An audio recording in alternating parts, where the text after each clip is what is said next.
Yura Natsuki, a 20-year-old hero, stands before the demon god Zephos. Without hesitation, he charges forward and delivers a devastating final slash, defeating the demon god once and for all. As the battle ends, emotion overwhelms him. After years of suffering, he is finally free. The nightmare is over, and he can finally return home to Earth. Back in Mukajima City, a student named Mihara approaches him and reveals that he has started dating a girl Yura once seemed interested in. Though the news hurts, Yura forces a smile. "Hey, congratulations." Not wanting to show his feelings, he quickly makes an excuse and leaves. As he walks through the familiar streets, relief slowly fills his heart. The supermarket, the local diner, and the buildings around him all confirm one thing: he is truly back in Mukajima. 6 years ago, Yura was summoned to another world. Instead of a fantasy adventure, he found a filthy and dangerous land where survival was a daily struggle. To save that world, he fought countless battles, defeating the 4 heavenly kings, the demon king, and finally the demon god Zephos. After years of hardship, he finally made it home. Even more surprising, he returned to the exact moment he was summoned. Though 6 years have passed for him, his body has reverted to that of a third-year junior high student. Determined not to lose his teenage years again, Yura remembers that his new clothes and sneakers are arriving today. He rushes home and sees his mother, Haruko. The sight of her brings tears to his eyes. After everything he endured, he has truly returned. Completely unaware of his journey, Haruko simply reminds him about his packages and household chores. Yura hurries to his room, opens the packages, and tries on his new clothes and sneakers. The comfort amazes him. After spending 6 years in a brutal world, even something this ordinary feels incredible. At that moment, Yura realizes something simple. To him, Earth is absolutely perfect. Compared to Earth, life in the other world was pure misery. Clothes were made from monster hides, beds were nothing more than wooden boards, winters were freezing, summers were unbearable, and proper baths didn't even exist. Yura can hardly believe he survived 6 years in such a place. Part of him wants to think it was all a dream, but the memories and sensations are far too vivid. The suffering was real, the battles were real, that nightmare world truly existed, and somehow he managed to escape it. Still, one question lingers in his mind. Even though he's convinced it won't work, Yura decides to test his magic. He casts a beginner spell called Crimson Flame. To his absolute shock, a massive crimson fireball instantly forms and blasts straight through the roof, triggering a huge explosion. Yura freezes. He can still use magic. Panicking at the sight of the destroyed roof, he quickly casts repair magic and restores everything before anyone notices. Unfortunately, his mother, Haruko, walks in moments later after hearing the noise. Thinking fast, Yura grabs a dumbbell and pretends he accidentally dropped it while training. Thankfully, Haruko accepts the explanation and simply tells him that dinner is ready. The moment she mentions curry, Yura's eyes light up with excitement. Meanwhile, elsewhere in Mukijima City, inside the Minozuki family's main residence, a woman kneels within a circle of candlelight. Suddenly, she senses something unusual. The 2 women kneeling behind her feel it as well. A powerful wave of magical energy spreads through the area, sending a chill down their spines. They immediately recognize it as an overwhelming and terrifying force. The woman leading the ritual concludes that it is the strongest magical presence she's ever felt, a power so immense that it likely belongs to a high-ranking demon. Although their group has defeated many demons in the human world before, this presence feels completely different, far beyond anything they faced. Realizing the danger, she orders everyone to remain cautious. Until they understand exactly what they're dealing with, nobody is to make a move. The next day, students fill the classroom with casual chatter, while Yura Natsuki sits at his desk playing a mobile game. He can't help but smile at how fun it is. After spending 6 years fighting real monsters, he much prefers battling them in a game. Real combat meant exhaustion, injuries, and the constant smell of blood. Compared to that, this peaceful school life feels almost unreal. For the first time in years, Yura realizes how precious an ordinary life truly is. Determined to enjoy his youth, he even starts thinking about getting a girlfriend. As the class talks, one student mentions that Yudo has started dating someone, and that the girl is supposedly Sakurai No from Class F. The news quickly spreads through the classroom, shocking many of the girls. Since Yudo is Yudo's childhood friend, a classmate assumes he knows the details. However, Yura has little interest in the gossip. Before long, a female student approaches him and says she needs to speak with him about something important. The 2 move to a quieter location, and Yura begins wondering what she wants. For a moment, he even imagines that it might be a confession. Instead, the girl explains that she recently mistook a student for a monster.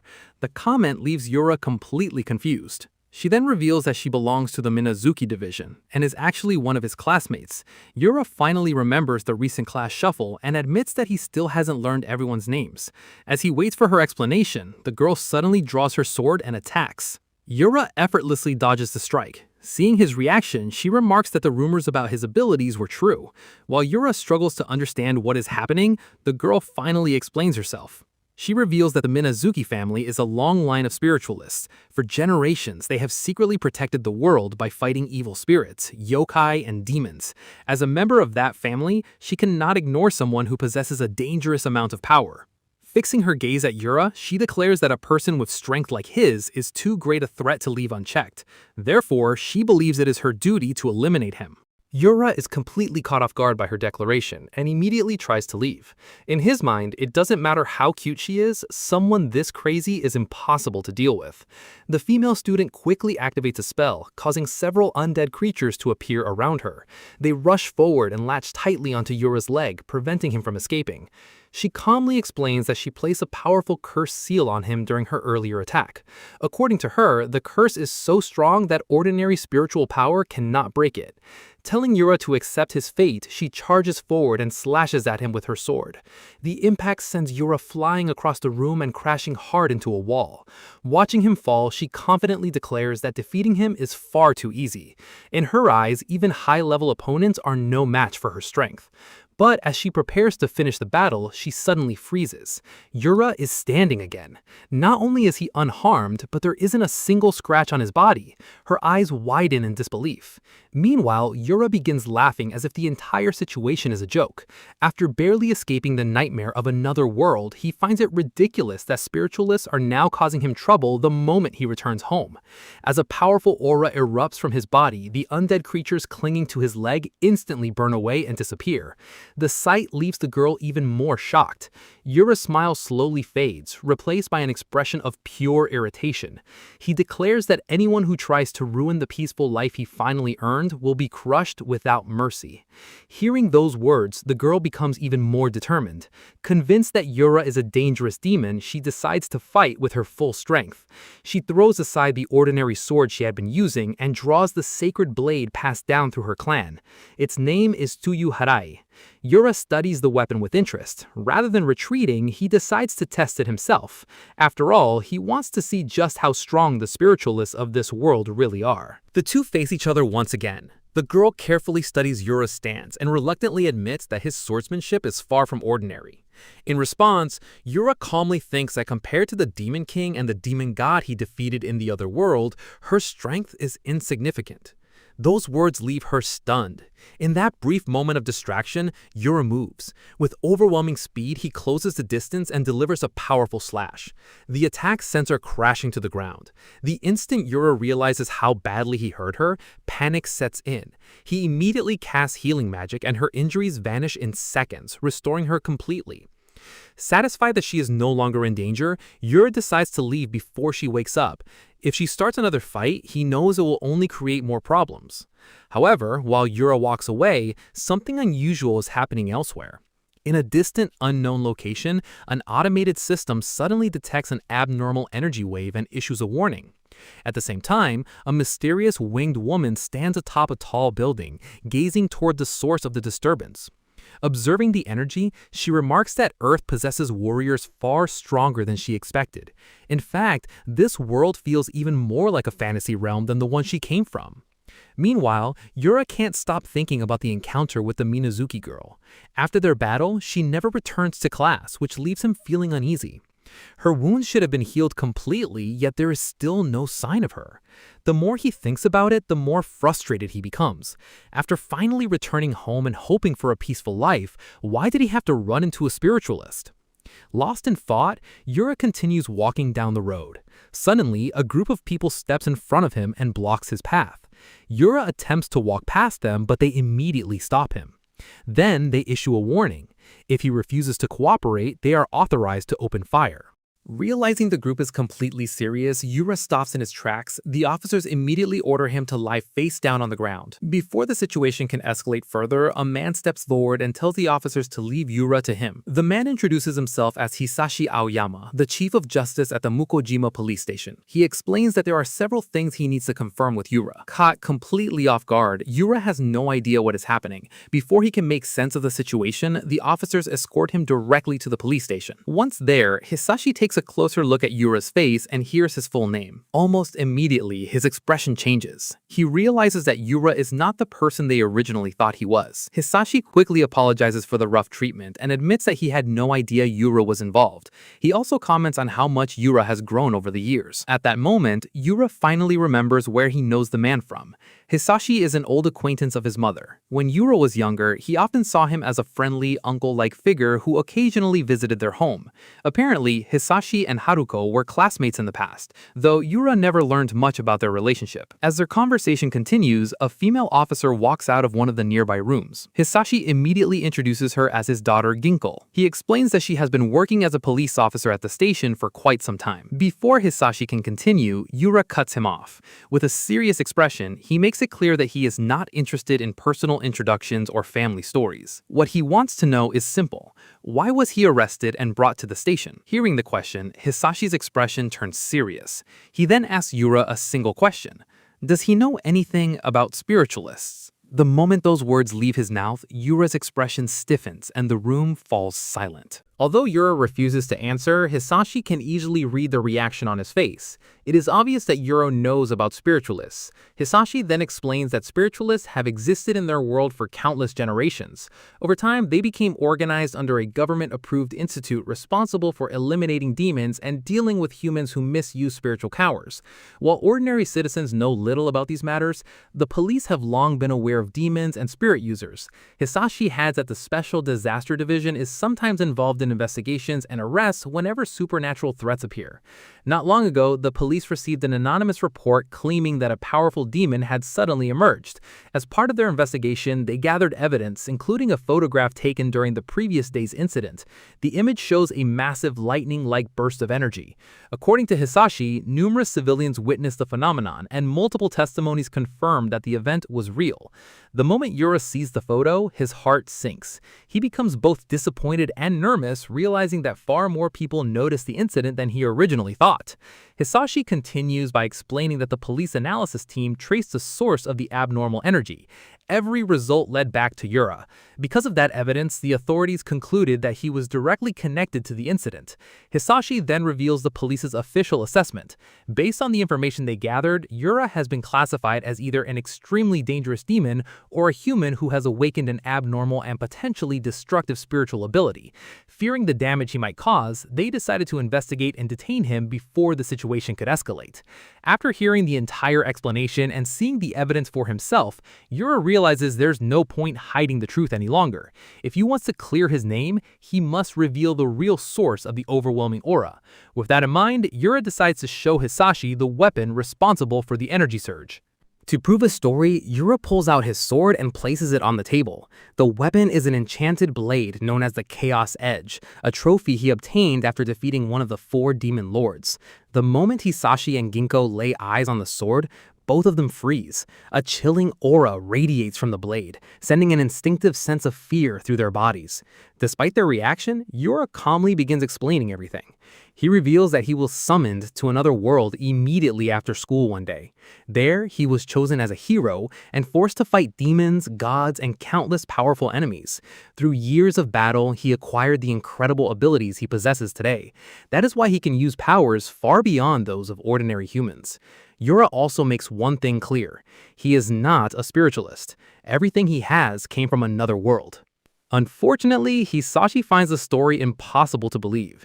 To him, it sounds like an elaborate excuse created to avoid responsibility. Even after seeing the Chaos Edge and hearing the full explanation, he remains unconvinced. Ginkgo, however, reacts completely differently. Rather than feeling intimidated, she becomes fascinated by the sword. The more she looks at it, the more she admires its beauty and power. Before her father can stop her, she reaches out and grabs the Chaos Edge from Yura. Almost immediately, she starts talking to the sword as if it were a living partner. She even begins thinking of nicknames for it, treating the weapon like a precious treasure. Watching her behavior leaves everyone else speechless. Eventually, Hisashi steers the conversation back to the main issue. He warns Yuta to stay out of trouble from now on. If another large-scale incident occurs, or if Yuta attracts too much attention, there may come a point where the police can no longer help him. Understanding the seriousness of the warning, Yuta agrees to keep a low profile and avoid causing any more disturbances. Yura assures Hisashi that he has no desire to fight anymore. After everything he endured in the other world, all he wants now is a normal life. He plans to spend his days watching movies, playing games, and enjoying the peaceful lifestyle he worked so hard to regain. Satisfied with his answer, Hisashi allows him to leave the station. Before departing, Yura asks one final question. He wonders whether Hisashi himself is a spirit user. Hisashi simply shakes his head and explains that he is not. According to him, he is just an ordinary citizen with no special powers. Meanwhile, at the Minazuke family's main residence, Miyako, the girl who previously attacked Yura, is being scolded by her mother. Her mother harshly reprimands her for starting a fight despite being ordered to observe and gather information. Lowering her head, Miyako apologizes and desperately asks for another chance to confront Yura. However, her request is rejected immediately. Her mother warns that Yura is far beyond the level a beginner like her can handle. She tells Miyako to learn her limits before getting herself seriously hurt. Rather than sending Miyako again, her mother assigns a task to Mio, Miyako's older sister. Known for her skill, experience, and sense of responsibility, Mio is considered far more suitable for handling the situation. Her mother cautions her to proceed carefully, and Mio accepts the assignment without hesitation. The following day, Yura walks down the street while repeatedly yawning. His thoughts drift back to his recent arrest. Even though he knew he had done nothing wrong, the entire experience still leaves a bitter taste in his mouth. After all, he considers himself a peaceful and law-abiding citizen who only wants to enjoy a quiet life. As he continues grumbling to himself, a sudden feeling makes him stop. Someone is watching him. Yura immediately turns around, trying to locate the source of the presence, but before he can identify who it is, an arrow suddenly shoots toward him at incredible speed. Without even thinking, Yura reacts instantly and catches the arrow in midair. As Yura examines the arrow he caught, he notices a talisman attached to its shaft. A moment later, Mio steps out from a nearby hiding place and reveals herself. She explains that the talisman is a sealing charm designed to block his ability to use magic. Yura quickly understands the situation and asks who she is. Mio introduces herself as Miyako's older sister, immediately making her intentions clear. Realizing another confrontation is about to begin, Yura considers ending the fight as quickly as possible. However, he suddenly remembers the promise he made to Hisashi to stay out of trouble and avoid unnecessary conflicts. The memory causes him to hesitate. After everything he suffered in the other world, Yura cannot help but wonder why he keeps getting dragged into battles. All he wants is a peaceful and ordinary life. Determined to avoid violence, Yura tries to reason with Mio. Yura tells her that fighting only creates more hatred and never solves anything. Unfortunately, Mio refuses to listen. Confident that the sealing charm has completely suppressed his magic, Yura is now powerless. Without another word, she charges forward. Yura raises a hand, trying to stop her, but Mio ignores him and unleashes her family's martial technique, the Twin Dragon Strike. Her attacks come one after another with incredible speed and precision, forcing Yura onto the defensive. As the relentless assault continues, Yura realizes he has no choice. To protect himself, he channels his power and shatters the sealing charm.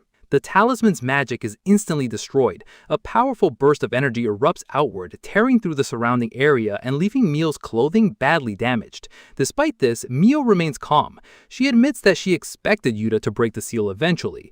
Given the overwhelming power he possesses, the result does not surprise her. Meanwhile, Yura stares at her in confusion, unable to understand how her clothes ended up in such a state. Mio simply brushes off the matter and insists that she is perfectly fine. Rather than worrying about her appearance, Mio steps forward and tells Yura that she has an urgent and important request. After calming herself, she apologizes for her earlier actions and admits that she only challenged him because she wanted to see his true strength with her own eyes. Just as she is about to explain further, Yura raises his hand and casts Water of Restoration. A gentle blue light surrounds Mio, and her damaged outfit is instantly restored to normal. Yura casually remarks that the details may not be perfect, but it is still better than leaving things as they were. Once that is taken care of, he reminds her that he promised someone he would stay out of trouble. He has no interest in getting involved with spiritualists any longer and decides the conversation should end there. Turning around, Yura starts to walk away. However, Mio quickly stops him and hands him a sealed envelope. She explains that it contains compensation from the Minazuki family for the trouble Miyako caused. The moment Yura sees the money, his attitude changes immediately. Suddenly becoming much more cooperative, he agrees to hear what she has to say. Mio then explains the real reason she approached him. The Minazuki family wishes to formally invite him. She reveals that the head of the Minazuki family, her mother, has taken a great interest in Yura and wishes to meet him personally. After listening to the explanation, Yura calmly acknowledges the proposal and considers what to do next. Before leaving, Mio informs Yura that she will return once the Minazuki family decides on a date for his visit. Before departing, she pauses and asks him an important question. How much of his strength did he actually use during their earlier fight? Yura casually estimates that he only used around 10 to 20% of his power and wasn't even close to using his full strength. Hearing that answer leaves Mio stunned. She silently admits that Yura's power is far beyond anything she had imagined. As she turns to leave, Mio offers one final remark. Even with all his strength, she believes there is still at least one person he may not be able to defeat. Later, back at the Minazuki family's main residence, Mio reports everything to her mother. She explains that she successfully met with Yura and that he agreed to visit the family. Her mother praises her for handling the situation well, and then asks for her personal impression of him. Mio thinks for a moment before answering. According to her, Yura is unbelievably powerful, yet his personality and behavior feel completely ordinary. If she didn't know better, she would think he was just a normal middle school boy. Her mother listens carefully and remarks that Yura is truly a mysterious child. She cannot understand how someone who appears so ordinary could possess such extraordinary power. Reflecting on everything she's learned, the family head concludes that Yura may be powerful enough to destroy the entire Minazuki family if he ever wished to do so. At the same time, she also recognizes that someone like him could become a valuable ally. Meanwhile, back at school, classes come to an end. Students who are not participating in club activities are instructed to head home, and Yura stands by his locker preparing to leave. His thoughts drift back to the conversation he had with Mio. However, as he tries to remember the details, he realized that he became so excited by the compensation money that he stopped paying attention halfway through her explanation. Deciding not to worry about it, Yura starts thinking about buying something delicious on the way home. Before he can leave, his thoughts are interrupted when his childhood friend Yuto suddenly calls out to him. Yuto suddenly apologizes to Yura, admitting that he completely messed up when it came to Noah. He knows Yura once had feelings for her, but while trying to get closer to her himself, things unexpectedly progress into a relationship. Feeling guilty, Yuto reflects on their long friendship. He remembers meeting Yura back in kindergarten when Yura shared his crayons after he forgot his own. Since then, Yuto feels that he has always been taking things from him. New games, manga, a bicycle, and now even the girl Yura liked. With a serious expression, Yuto admits that he truly regrets what happened. He never intended to hurt Yura and understands why he would be angry. Hoping to make things right, he sincerely asks for forgiveness. To his surprise, Yura barely reacts. In his mind, the entire situation feels insignificant. He calmly tells Yuto that it is fine and admits that he hardly even remembers those incidents anymore. Yuto is left speechless. He insists that Yura does not need to act tough and points out that the old Yura would have already broken down in tears and run away after such a betrayal. Hearing that, Yura pauses for a moment. He wonders if he was really like that before being summoned to the other world because he can barely remember. After all, compared to what he experienced there, this situation feels insignificant. In that harsh world, betrayal was an everyday occurrence. People lied, stole, manipulated one another, and fought for power. Some of the very allies who once fought beside him eventually joined the Demon King's army and tried to kill him. Compared to those experiences, a school romance feels almost peaceful. As their conversation comes to an end, Yuto extends his hand in friendship, hoping to reconcile. Yura accepts the gesture, but the moment their hands touch, he senses something strange. A faint surge of mana flows from Yuto's body. Yura's expression immediately changes. Until now, he believed he was the only person on Earth possessing supernatural power. This brief contact proves otherwise. The presence of spiritual energy shocks him and confirms that there are others in this world with abilities far beyond those of ordinary humans. As Yura walks home, his thoughts drift back to the strange power he sensed from Yuto earlier. The energy felt different from anything he had encountered on Earth before. It possessed an almost magical quality, making him wonder how much of this world was truly ordinary and how much remained hidden beneath the surface. The thought lingers in his mind as he walks through the quiet streets. Suddenly, a cheerful voice calls out to him. A young girl named Ayakawa An appears from the side and immediately greets him as Big Brother. The energetic 13-year-old smiles brightly and explains that it has been a long time since they last met. She then asks if he has a moment to talk. Yura barely glances at her and continues walking. Unwilling to give up, An calls after him again, urging him not to ignore her. This time, Yura stops and slowly turns around. Confused, he asks if she is really talking to him. An nods and explains that she wanted to apologize for the way she treated him in the past, and she also admits that she still likes him and hopes they can get along again. Unfortunately for her, Yura is immediately suspicious. Rather than believing her story, he assumes she's running some kind of scam. In his mind, she is probably about to claim that they are long-lost siblings before asking him for money. Without hesitation, he dismisses her explanation and coldly tells her to try that trick on someone else. Then he walks away. As far as Yura is concerned, the best way to deal with scammers is to ignore them completely. Eventually, they give up and move on to another target. Or at least that is what he expects. The next morning, An appears again. This time, she approaches him at school with the same bright smile as before. Lightly scolding him, she complains that he is late and claims that she has been waiting for him for nearly 20 minutes. The sight of her leaves Yura wondering why she is still following him. An refuses to give up on reconnecting with Yura. At school, she even reaches up and fixes his messy hair, acting as though they have always been close. Yura barely reacts, but his patience is starting to wear thin. Later that afternoon, An surprises him with a homemade lunch. She insists that living on sweetbread alone is unhealthy and that he needs proper nutrition. Determined to help, she carefully prepares several of his favorite foods and happily presents them to him. Even after classes end, her efforts continue. When she rushes to Yura's classroom, she discovers that he has already left. Rather than giving up, she immediately heads after him, determined not to let him go home without noticing her. Meanwhile, Yura is becoming increasingly suspicious. As he walks down the road, he starts wondering if An is actually after the money he recently received from Mio. The thought irritates him. He had already decided to spend that money on a new bicycle, and there is no chance he's handing it over to anyone else. That night, around 11:30 p.m., Yura is fast asleep in his room. Suddenly, he senses movement. His eyes snap open and he's shocked to find An standing inside his room. Startled, Yura immediately demands an explanation. Why has she been following him since yesterday? And more importantly, how did she get into his house? Suspicious, he asks if she's some kind of burglar. An quickly denies the accusation. She explains that she entered using a spare key and tells him to stop pretending that he doesn't remember her. According to An, they once lived together, so it was only natural for her to have had a key to the house. To prove her story, she pulls out an old photograph. The picture shows the two of them as children standing together alongside their parents. As Yura studies the photo, forgotten memories begin to return.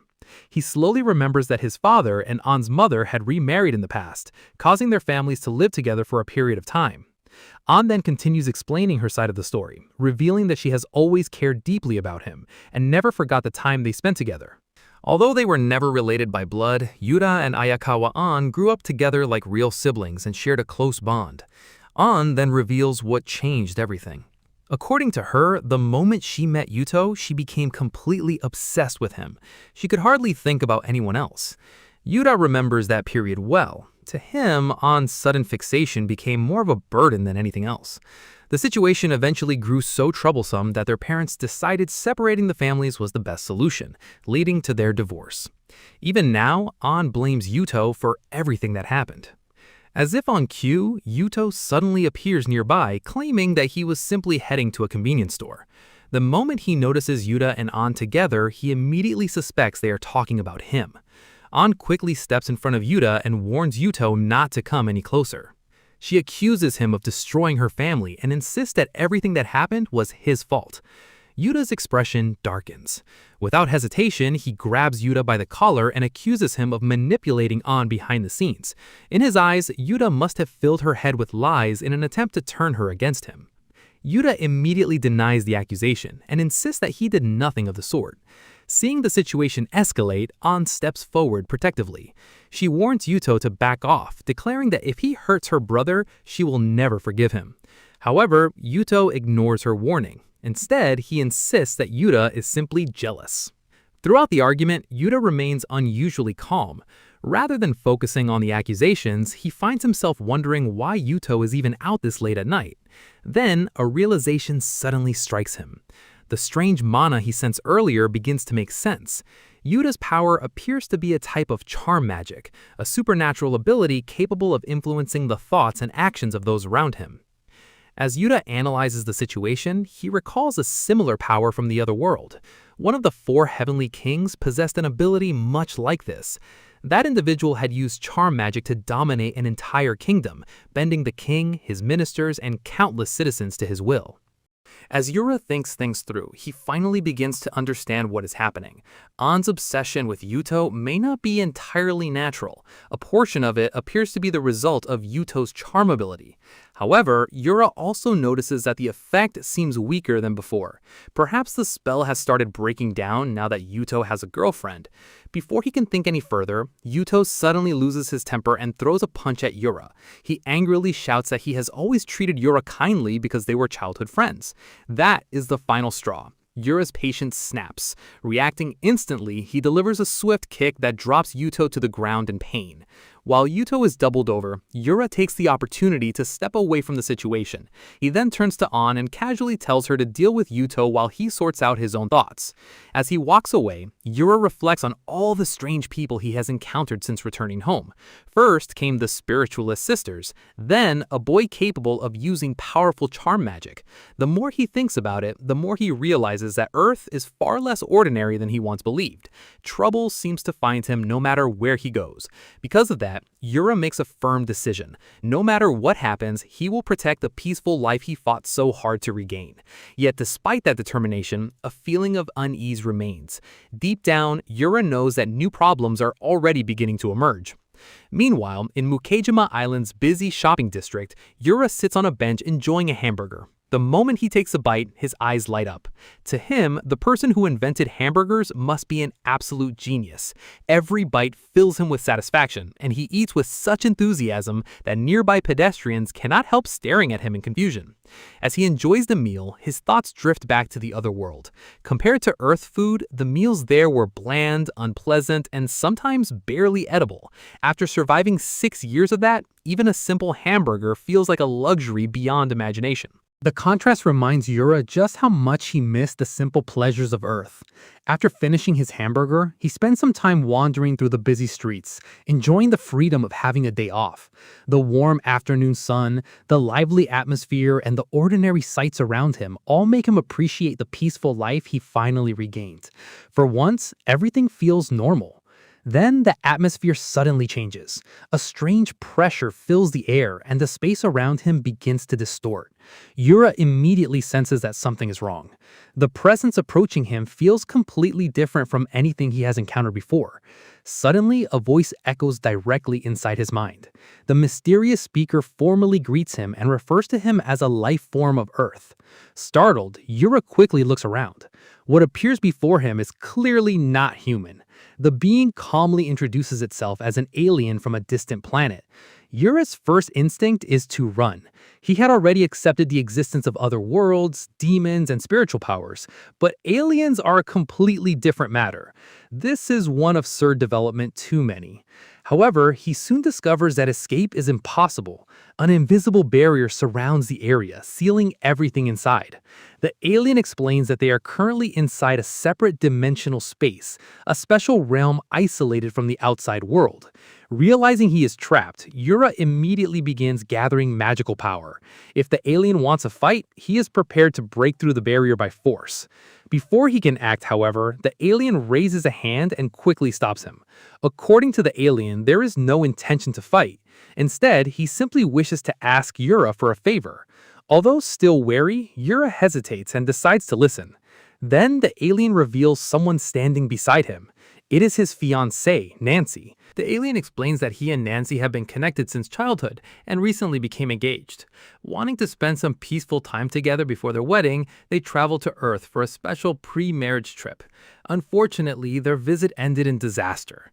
According to Jack, Nancy was suddenly captured by a group of humans living in the city. Among them was an individual possessing mysterious powers. Jack himself only managed to escape because a passerby intervened at the right moment. However, Nancy was taken away, leaving him desperate and alone. While searching for a way to save her, he sensed Yura's overwhelming power and became convinced that Yura was the only person capable of rescuing her. As Yura listens to the story, he cannot help remembering the science fiction movies he loved before being summoned to another world. From major blockbusters to low-budget B-movies, he watched them all. Now, standing face to face with an alien asking for help, the situation feels exactly like one of those stories he used to enjoy. For the first time since the conversation began, Yura smiles. Without much hesitation, he agrees to help. Overwhelmed with gratitude, the alien asks for his name. After Yura introduces himself, the alien proudly responds with his full name: Jack Landock Jasper Williamson Chamber Hanamaki. Yura stares at him for a moment before bluntly commenting that the name is way too long. Sometime later, high above Mukujima City, Yura flies through the sky on his bicycle. The wind rushes past as the city stretches out below them. Meanwhile, Jack sits awkwardly in the front basket, holding on for dear life. Impressed, Jack comments on Yura's ability to fly. At the same time, he complains that traveling in the basket is cramped and incredibly uncomfortable. Yura simply grins. He points out that Jack is an alien. If he walked around on the ground, he would attract far too much attention. Besides, Yura jokingly adds that aliens ride bicycles, they always sit in the front basket. Jack can only sigh at the ridiculous logic. After a brief silence, he turns toward Yura and asks an important question. Does Yura actually know where Nancy is being held? Yura confidently nods when Jack asks if he knows where Nancy is.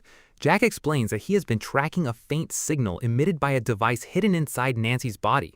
Following the signal led them to an old, isolated facility located roughly 7 kilometers away. Inside the building, Nancy is restrained on a bed while the president of the Unidentified Creature Research Society, Hiroshi Mirai, stares at her with satisfaction. At long last, he believes they have found proof of real extraterrestrial life. One of his subordinates excitedly comments about how much money they could make from the discovery.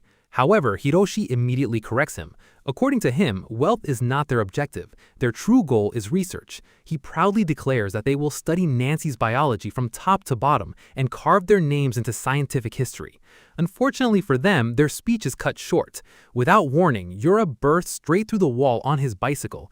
The impact sends Hiroshi flying across the room and crashing into the opposite wall. Yura quickly notices that his bicycle has been damaged in the collision, but there is no time to worry about that now. Several guards immediately rush toward him. Yura responds on instinct. He drives an elbow into one man's stomach, sending him crashing backward, then flicks a small pebble at another who tries to flee.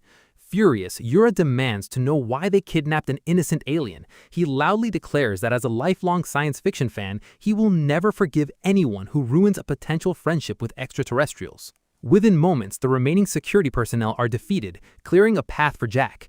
Just when it seems they are about to escape, a lone figure steps forward and blocks the exit, a man wearing dark sunglasses. The moment Jack sees him, his expression changes. He urgently warns Yura to be careful. This is the same man who originally captured Nancy. The stranger slowly removes his sunglasses, revealing a pair of sharp eyes, glowing with an unnatural light. His gaze locks onto Yura. Without saying a word, he activates a spell known as paralysis chaining. Instantly, invisible chains surge toward Yura, attempting to bind his body and rob him of all movement. Yura immediately realizes that the man is a psychic. The ability he used is designed to paralyze anyone who meets his gaze, freezing them in place and leaving them completely helpless. The psychic smirks confidently. He admits that he is considered a rogue and an outcast among other psychics, but he does not care. As long as the payment is good enough, he is willing to do anything. Crime, kidnapping, even capturing aliens. None of it bothers him. Certain that victory is already his, he declares that neither Yura nor the aliens will be leaving alive. Yura, however, remains completely calm. Without the slightest hint of panic, he channels his magical power. In the next instant, the invisible chains shatter. The paralysis spell collapses, dissolving into nothingness. The psychic stumbles backward in disbelief. Before he can react, Yura turns toward Jack and Nancy. He orders them to leave immediately and promises that he will catch up afterward. Enraged, the psychic rushes forward in an attempt to stop them. Yura responds with a single punch. The blow lands squarely on the man's face and launches him across the room into a wall. As the psychic collapses, Yura furiously declares that he will never forgive him. Not only did the man terrorize Nancy through her kidnapping, but he also damaged his mother's bicycle. And that offense is still fresh in Yura's mind. Desperate, the psychic tries to justify himself. He claims that aliens are descendants of gods, and that the divine realm spoken of in ancient legends is actually outer space. According to him, studying beings like Nancy could provide humanity with proof of the existence of gods. Yura is completely unimpressed. He has already stopped listening. Suddenly, a massive surge of energy erupts through the facility. The shockwave tears through multiple walls and sends debris flying in every direction. A moment later, a winged woman descends gracefully from above. Her presence radiates overwhelming power. Looking down at Yura, she comments with obvious disappointment. She had expected someone far stronger. Instead, she claims that Yura has failed to meet her expectations. Every word drips with confidence. Without hesitation, she boldly declares herself the strongest. Meanwhile, Yura glances down at the unconscious psychic lying at his feet. Then he notices the torn remains of his brand new clothes. Rather than focusing on the intimidating newcomer, Yura sighs in annoyance.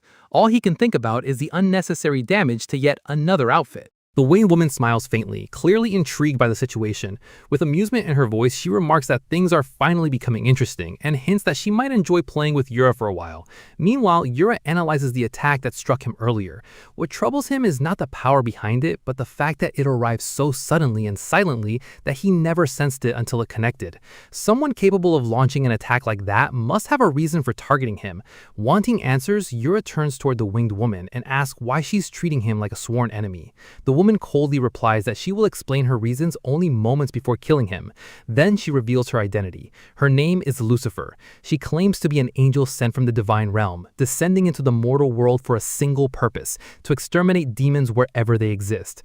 Unfortunately for Yura, she has already decided that he is one of them. No matter how many times he insists otherwise, Lucifer refuses to listen. To her, the verdict has already been decided. Without warning, she launches herself forward and throws a powerful punch.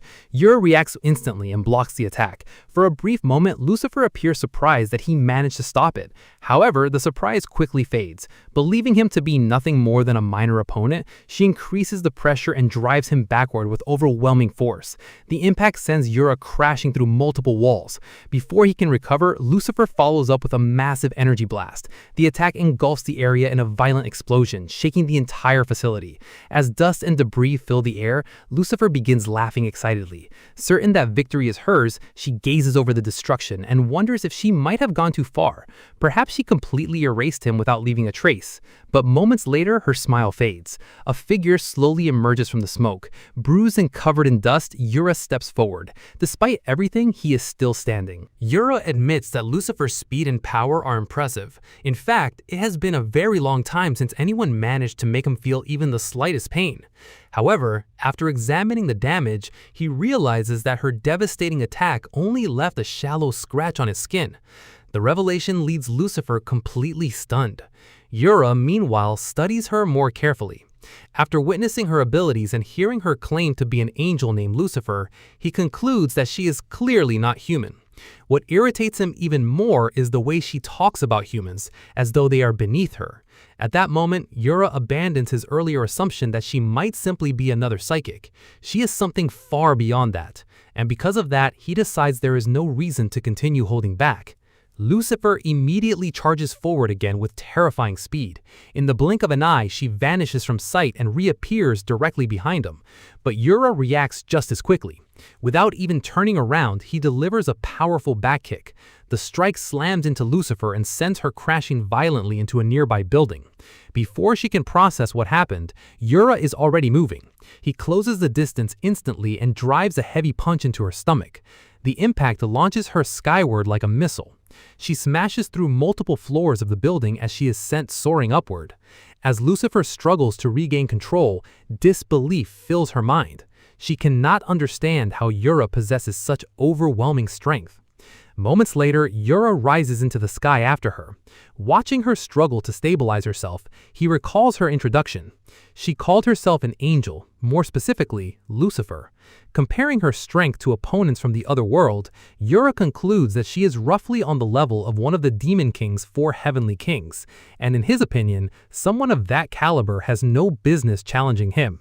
After everything he has survived, the difference between them is simply too great. As far as Yura is concerned, Lucifer is about 50,000 years too early to stand on equal ground with him. Fury begins to consume Lucifer as she prepares to retaliate.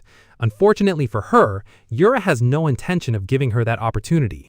Without wasting a second, Yura summons the Sword of Eternal Darkness. A massive amount of power gathers around the blade as he directs its energy toward Lucifer. Meanwhile, far below, chaos begins spreading outside the facility. A police officer rushes over to Ginkgo and urgently reports that the Special Disaster Division has detected an enormous energy surge coming from the building. According to their readings, the source can only be one of two things: a powerful demon or a human possessing extraordinary spiritual abilities.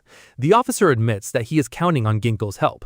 Unfortunately, Ginkgo knows the truth. The energy being released is so overwhelming that she would be completely helpless against whoever's responsible.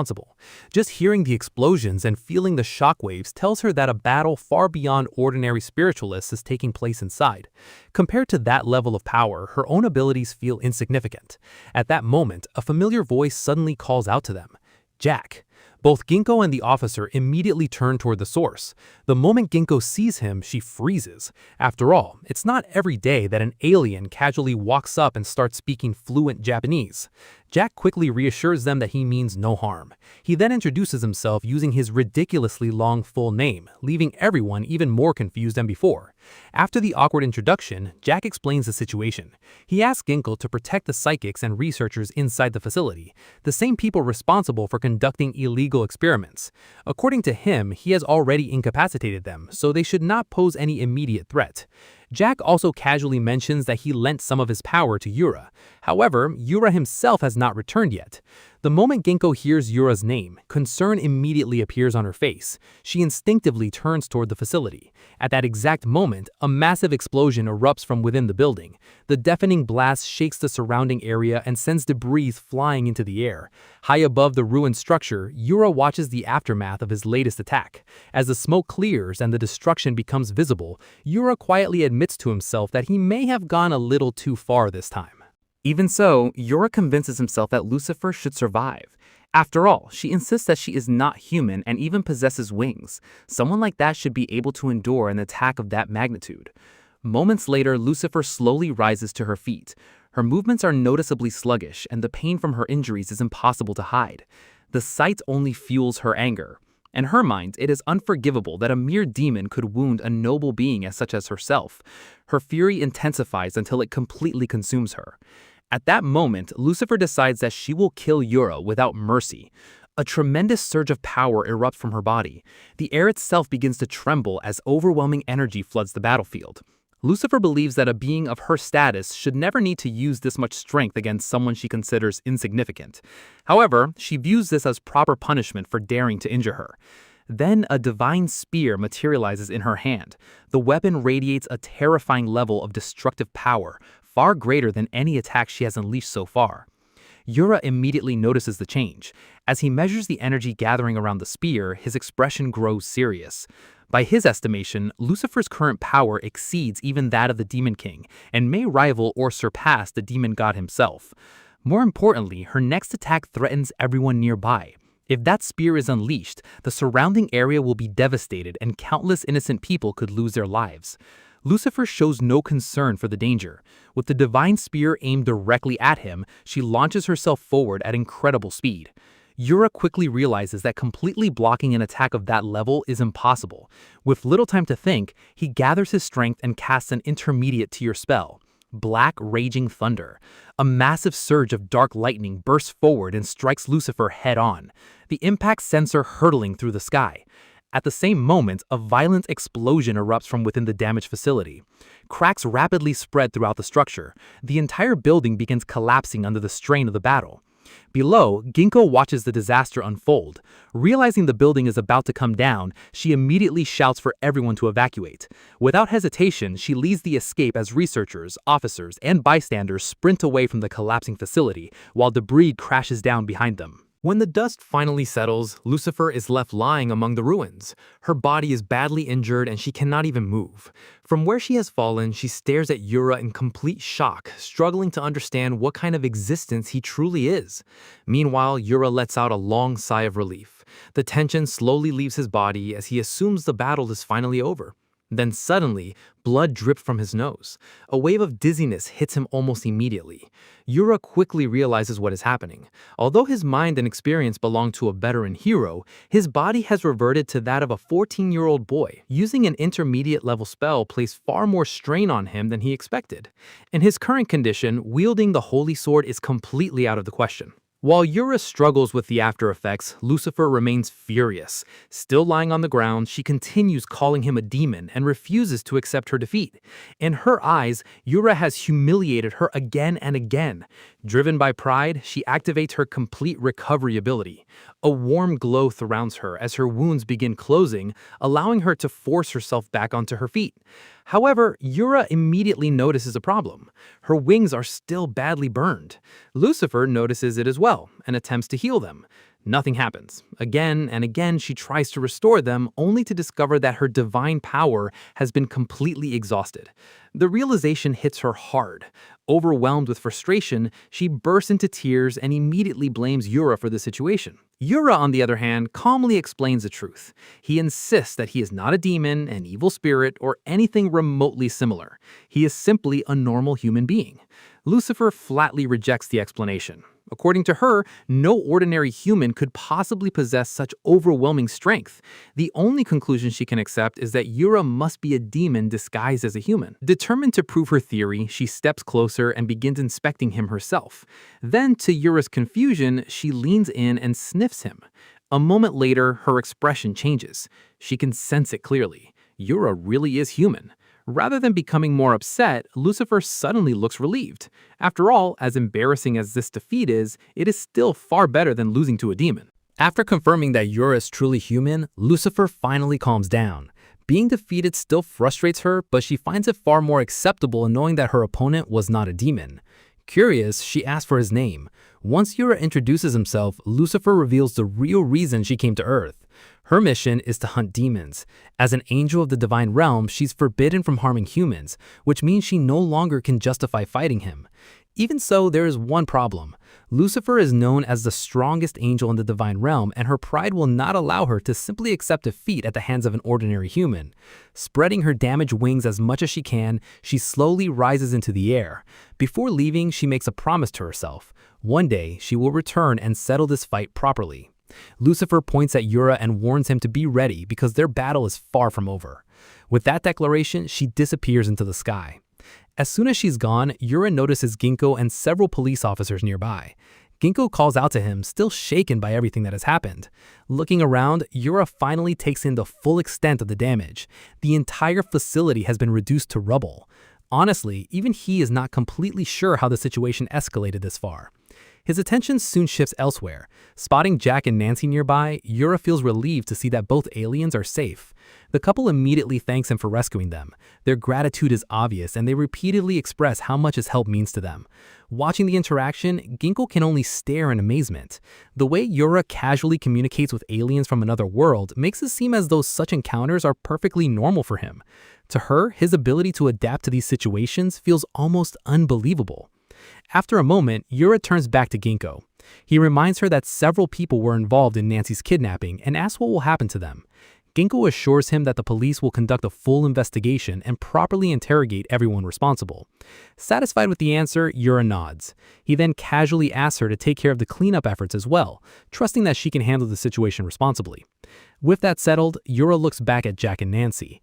Now that they are finally safe, he becomes curious about one thing. What did the two aliens plan to do next?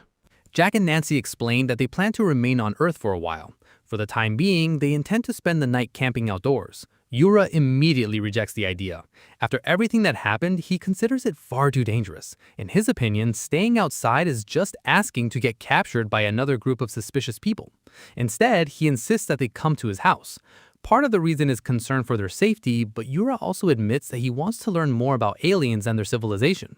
Jack hesitates, saying that they have already caused enough trouble and do not want to impose any further imposition. Ginkgo joins the conversation and points out another problem. If the aliens reveal their true forms, they could easily cause panic among ordinary people. She even offers to arrange protection for them if necessary. However, Jack and Nancy assure them that there is nothing to worry about. They explain that they have already gathered enough information about Earth's inhabitants. With that, the two aliens suddenly change shape.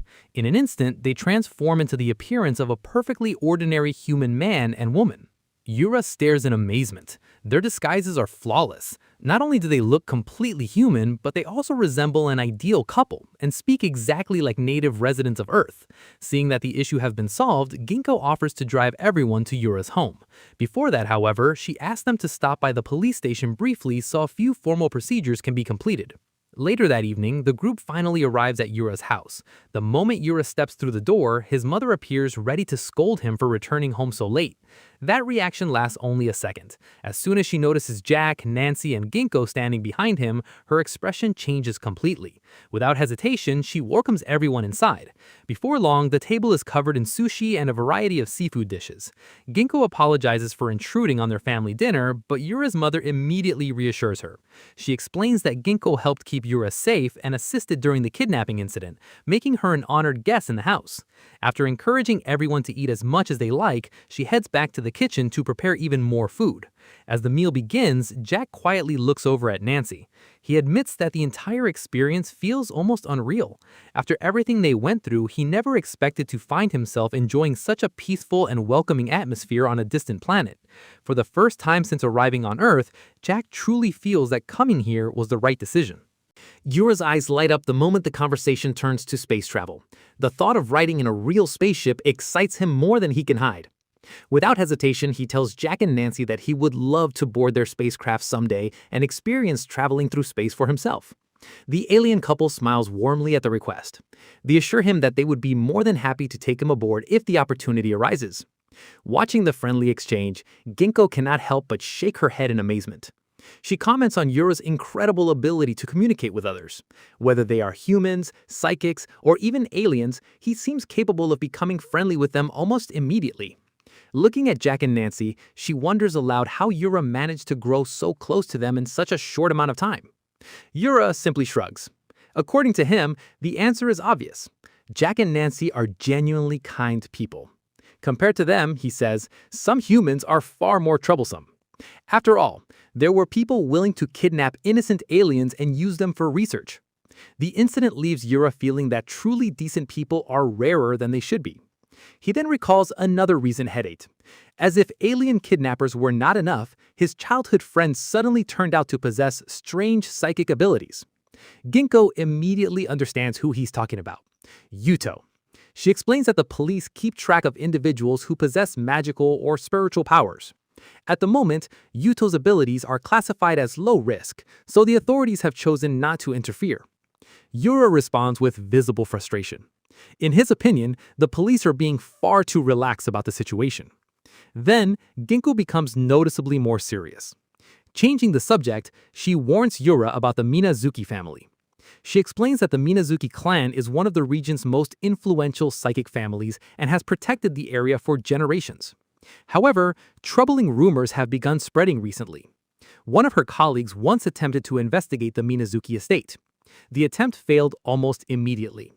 According to the report, the aura surrounding the mansion was so oppressive and unsettling that they couldn't even approach the property. The investigator eventually returned with a disturbing conclusion. Something unusual might be happening behind the walls of the Minazuki residence. Because of that, Ginkgo strongly advises Yura to stay away from the estate and avoid becoming involved with the family under any circumstances. At that moment, Yura's mother returns from the kitchen carrying several more dishes. Noticing the serious expressions around the table, she tilts her head in confusion and wonders why the atmosphere has suddenly become so heavy. Trying to lighten the mood, she offers everyone drinks and casually suggests serving alcohol. Ginkgo immediately declines, reminding her that she still has to drive. Yura's mother simply smiles and suggests that she stay the night instead. Yura agrees, pointing out that the next day is Sunday, so there is no reason to rush home. Despite the offer, Ginkgo politely refuses. She explains that her work does not stop just because it's the weekend. Meanwhile, at the Minazuki family's main residence, the family head, Kaya, issues an order. In a calm yet commanding voice, she instructs a young man named Hiragi to personally ensure that Yura attends the meeting scheduled for the following day. Hiragi respectfully acknowledges the command without hesitation. The next morning arrives peacefully. Jack and Nancy once again thank Yura for everything he has done for them. As they prepare to leave, they promise that next time they meet, they will invite him aboard their starship. Nearby, Ginkgo mentions that she will accompany them to the station before heading off herself. Curious, she asks the alien couple where they plan to go sightseeing next.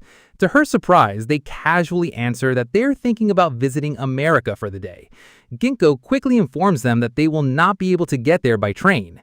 As the conversation continues, Yura quietly mutters that he still wishes he could ride in a UFO someday. Then he pauses and reflects on everything that has happened recently. Aliens, angels, psychics, and another world. At this point, Earth feels far more like a fantasy world than he ever expected. Just then, a luxury car pulls up beside him. The door opens and a young man steps out. Introducing himself as Hiragi, he explains that he has come on behalf of the head of the Minazuki family. His purpose is simple. He has been sent to escort Yura to the family estate. Before Yura can object, Hiragi politely invites him into the vehicle. Sometime later, the two are traveling toward the Minazuki family's main residence. During the drive, Hiragi brings up the recent incidents involving Miyako and Mio. He admits that both sisters behaved rudely toward Yura, despite being members of the family. Because of that, he is genuinely grateful that Yura still accepted the invitation. Hiragi adds that Kaya will undoubtedly be pleased to learn that Yura chose to visit the estate in person. As the limousine continues toward the Minazuki estate, Yura suddenly remembers that Miyako had said something similar when she first invited him. For a moment, he considers coming up with an excuse to leave. After all, he had planned to spend the day shopping for a new bicycle. Then he remembers the generous compensation he already received from the Minazuki family. With that thought, abandoning the meeting becomes much harder. Glancing around the vehicle, Yura finally notices something he overlooked earlier. This is not an ordinary car. It is a limousine. Seeing his reaction, Hiragi politely informs him that refreshments have been prepared and that he is free to help himself to any drink he likes. Since he is already in a good mood, Yura decides to enjoy the ride and play along. Before long, they arrive at the Minazuki family's main residence. The moment he steps out of the limousine, Yura is impressed. The estate looks exactly like a traditional samurai mansion. As they walk through the grounds, Yura casually asks Hiragi whether she is a psychic or perhaps the older sister of the two girls he met before. Hiragi shakes her head. She explains that although she serves as an instructor in martial arts and spiritual techniques, she is ultimately just a servant of the family. Compared to someone as powerful as Yura, she considers herself nothing more than an insignificant subordinate. A short time later, Hiragi leads him into the Minazuki family's reception hall. Several members of the household are already seated inside. Upon entering, Hiragi formally announces Yura's arrival. The woman seated at the head of the room immediately welcomes him. Introducing herself as Minazuki Kaya, the head of the Minazuki family, she states that she has been looking forward to meeting him. Yura politely thanks her for the invitation before taking the offered seat. As he looks around the room, he can't help noticing the tense atmosphere. To him, it feels less like a formal meeting and more like a family gathering where everyone is carefully watching each other's reactions. Then, to Yura's complete surprise, Kaya suddenly bows deeply. She sincerely apologizes for the actions of the Minazuki family members who caused him trouble. Not stopping there, she asks Mio and Miyako to apologize as well. The two sisters immediately lower their heads and offer heartfelt apologies. The unexpected sight completely catches Yura off guard. Embarrassed by the situation, he quickly tells them that there is no need to worry about it anymore. He admits that he struck back during their encounters as well and reminds them that he already received compensation for the trouble. As far as he's concerned, the matter has already been settled. Kaya observes Yura quietly before offering her honest impression. She remarks that despite being only a third-year middle school student and the same age as Miyako, he's surprisingly composed. In her experience, people who gain great power at a young age often become arrogant and reckless. Yura, however, appears different. According to Kaya, he seems to possess the maturity and self-awareness expected of someone entrusted with immense power. After complimenting him, she asks the question everyone in the room wants answered. How did he obtain such extraordinary strength? The question immediately puts Yura on the spot. He remembers Hisashi's warning about keeping his true abilities hidden to avoid unnecessary trouble. Not wanting to explain the whole story about another world, heroes, and demon gods, Yura quickly invents an excuse. He casually claims that he simply woke up one morning with these abilities. Then, with a completely straight face, he adds that perhaps drinking soy milk every morning is the secret. The ridiculous answer earns mixed reactions. Miyako immediately loses her patience. She snaps at Yura, demanding that he stop joking around. Turning toward Miyako, she insists that Yura cannot be trusted and argues that he's dangerous. Before she can continue, Kaya sharply orders her daughter to watch her tongue. However, Miyako is not the only one who feels skeptical. An elderly woman seated among the family members suddenly speaks up. Her name is Unkai. Agreeing with Miyako, Unkai questions why the Minazuki family is treating a mere child with such caution. She explains that she's been observing Yura since he entered the room and has sensed no spiritual power from him whatsoever. To make matters worse, she views his casual attitude and frivolous answers as deeply disrespectful. Without warning, Unkai activates her spiritual power. She declares that if Yura truly proves to be a threat beyond the family's control, then it would be better to eliminate him immediately. The atmosphere instantly becomes tense. Several family members quickly tell her to stop. Even Kaya intervenes. In a firm voice, she reminds Unkai that Yura is an honored guest of the Minazuki family and that she will not tolerate such behavior. Unkai eventually backs down. Claiming that she understands her place, she ceases her hostility. However, she does not hide her opinion. According to Unkai, Yura already looks intimidated by her presence. To her, he's nothing more than a small-time boy unworthy of serious concern.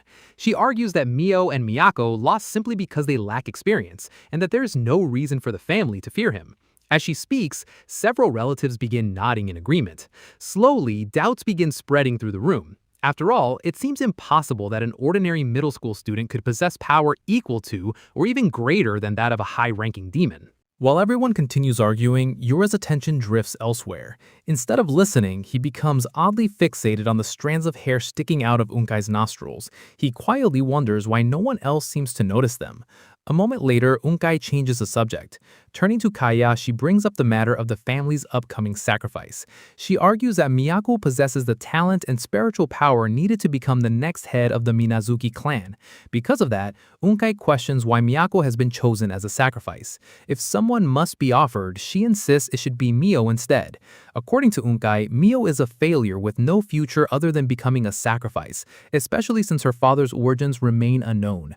Before the argument can continue, the clan advisor, San, interrupts. He firmly tells Unkai to stop, reminding her that the decision was made by the will of the entire clan. Furthermore, the declaration came directly from Her Highness, making it impossible to oppose. Unkai refuses to back down. She openly declares that she cannot accept the decision, leading to another heated exchange between the two elders. Seeing the discussion spiraling into an argument, Kaya quietly asks Yura to accompany her somewhere else. As they walk through the estate, Kaya apologizes for the uncomfortable scene earlier. Yura simply tells her not to worry about it. Curious about what he overheard, he asks what everyone meant by the sacrifice. Kaya takes a deep breath before explaining.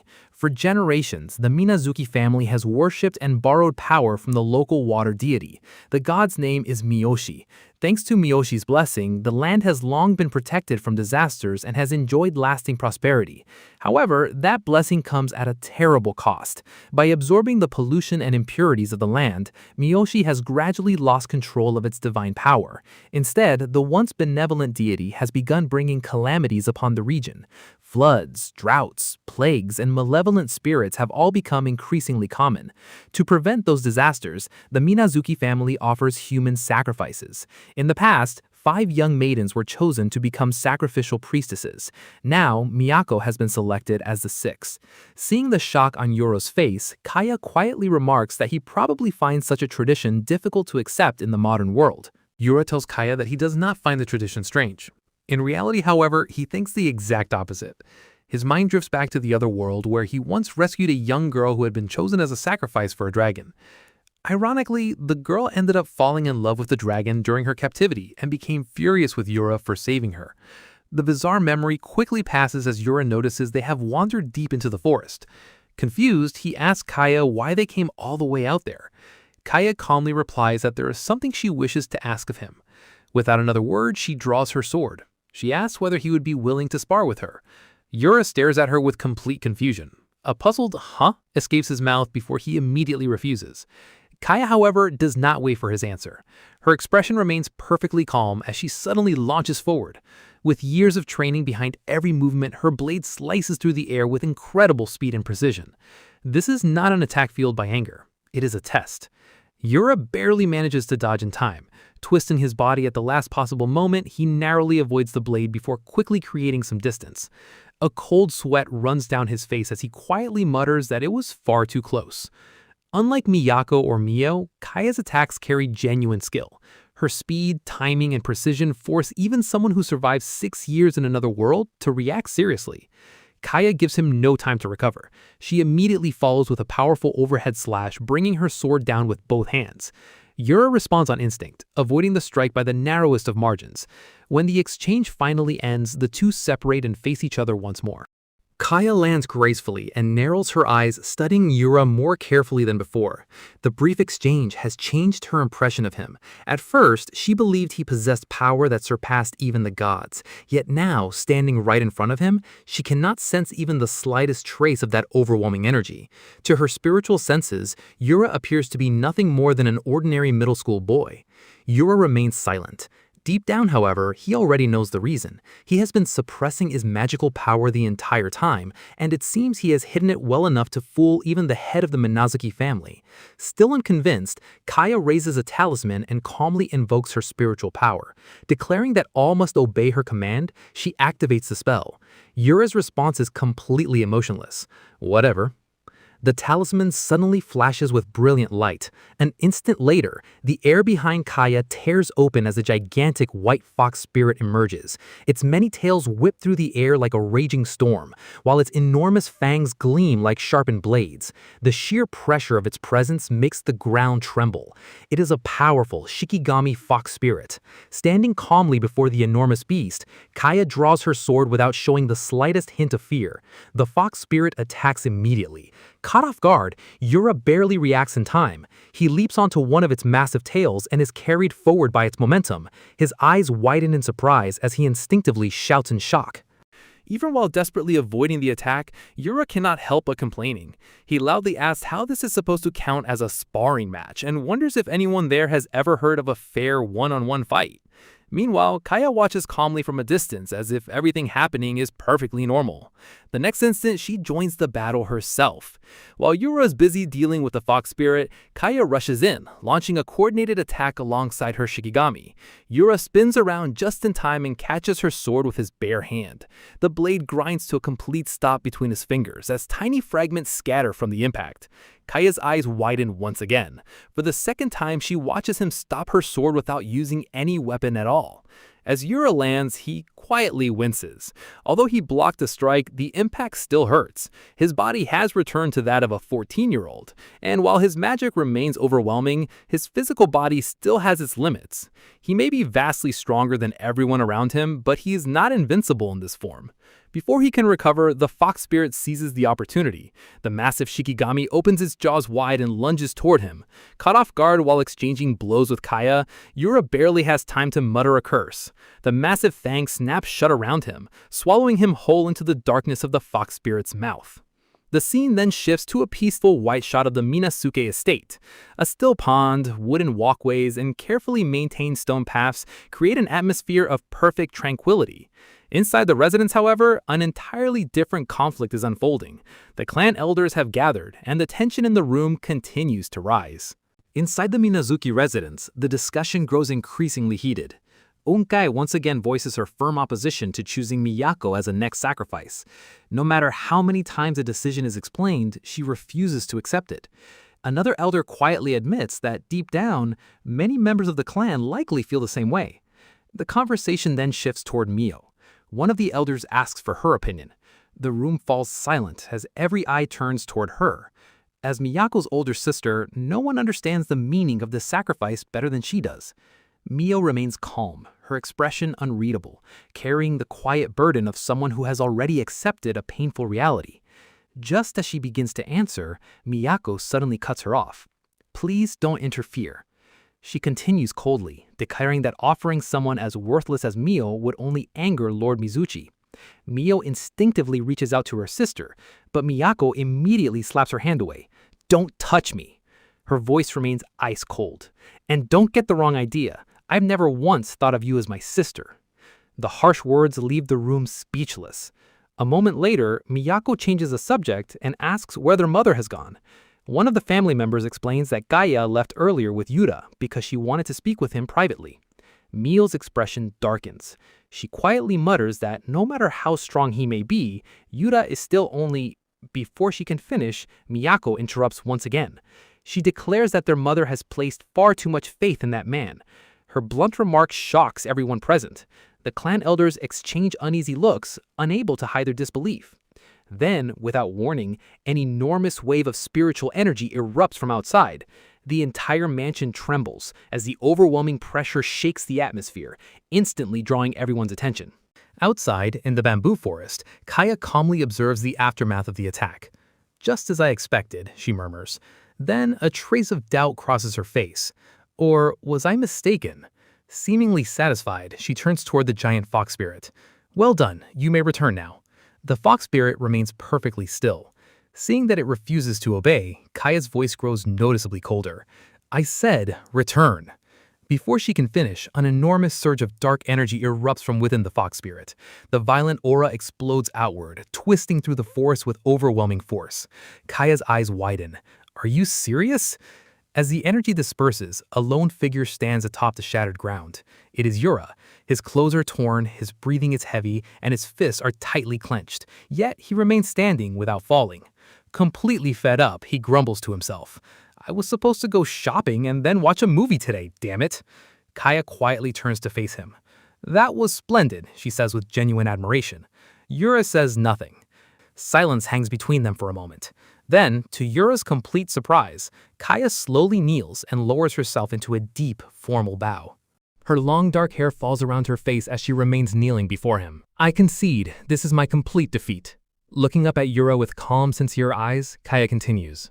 "As I suspected, you possess power far beyond anything an ordinary person like me could ever overcome. Please forgive my rudeness." With the fight finally over, Yura turns to leave, ready to put the entire incident behind him. Before he can take another step, Kaya calls out to him. "Please wait." Yura glances back with a tired expression. "Well, it's fine, I guess." Then he asks the only question on his mind. "So, can I go home now?" Still kneeling, Kaya looks at him with unwavering determination. "I mentioned earlier that there was something I wished to ask of you, Yura-sama." She pauses for a moment before making her request.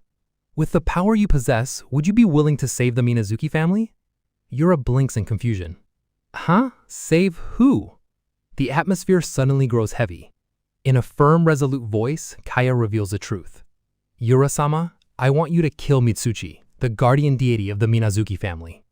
The shocking request hangs silently in the air. Behind Kaya, the enormous silhouette of the divine being seems to loom over the forest, radiating an ominous presence. The scene then shifts to Monday morning. The school bell rings, and another ordinary day begins as students fill the classroom with their usual chatter. Yura, however, cannot focus on any of it. Kaya's words continue echoing in his mind. The sacrificial ritual is scheduled to take place at dusk on Tuesday. Before then, Kaya wants him to kill Mitsuchi, the Minazuki family's guardian deity. Lost in thought, Yura quietly turns his gaze toward an empty seat across the classroom. Just as Yura expected, Miyako's seat is empty. He stares at it for a moment, quietly murmuring her name to himself. The word sacrifice lingers in his mind, making him feel a brief sense of sympathy. But the feeling disappears the instant he remembers that she had tried to kill him. Any guilt vanishes immediately. He thinks to himself that he really cannot feel that sorry for her.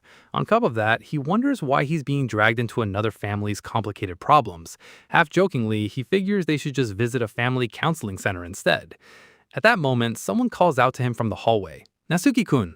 Yura turns around and sees a cheerful, broad-shouldered boy waving at him with a bright smile. The boy greets him enthusiastically and suggests that they walk home together. Yura stares at him blankly before asking, "Who is he?" The boy freezes in disbelief. Later, as they walk home side by side, the boy awkwardly laughs it off, admitting that even he cannot laugh at that joke. He apologizes, explaining that it has simply been a long time since they last met. The boy is revealed to be Kazuto Mihara, the younger brother of Yuto Mihara. Unlike his older brother, Kazuto is someone Yura has always gotten along with. The two have been close friends since childhood. After chatting for a while, Kazuto asks how Anne has been lately. He mentions that her attitude toward Yura used to be harsh, but recently she seems to have calmed down. Kazuto then apologizes sincerely, admitting that everything is his older brother's fault. Yura simply shrugs and replies that he is not really sure. Kazuto lets out a sigh before explaining that Yuto has been acting even worse lately. According to him, his brother has been shamelessly fooling around with several girls and even broke up with Noa-senpai without a second thought. I see, Yura replies flatly. Kazuto gives him a puzzled look and asks if he is even listening. Yura blanks before giving a half-hearted response.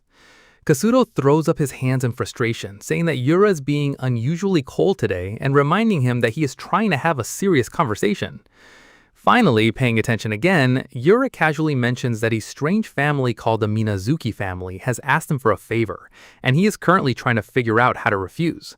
Kazuto suddenly stops walking. The Minazuki family? You mean Minazuki-senpai from the third year? His eyes widened in surprise. Yura looks at him in confusion, wondering if he knows her.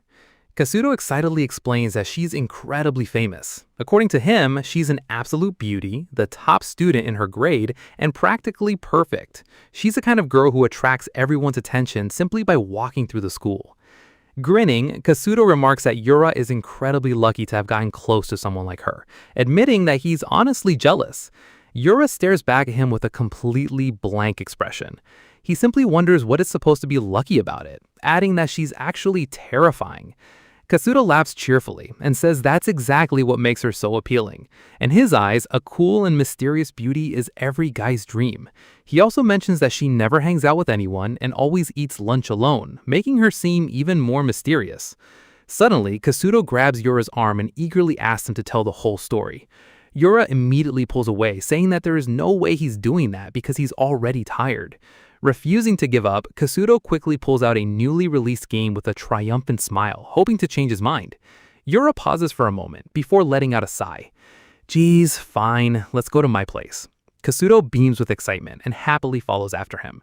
As Yura pushes open the front door of his house and calls out that he's home, a quiet determination settles in his mind. No matter what happened, he has no intention of getting involved in anything strange ever again. All Yura has ever wanted is a peaceful, ordinary life, nothing more. The moment he steps inside his house, however, that dream is shattered. Instead of an empty home, he finds Lucifer sitting cross-legged at the dining table, shamelessly enjoying a plate of curry. She looks up, glares at him, and complains that he is late, demanding to know where he has been wandering. Yura can only stare at her in disbelief, wondering why she is even inside his house. Lucifer points her spoon at him indignantly and explains that since he took so long to come home, she ended up eating 3 extra servings of curry. Standing behind Yura, Kazuto catches sight of the winged girl casually eating in his friend's living room. Without wasting another second, he immediately decides to leave, apologizes, and quickly heads home.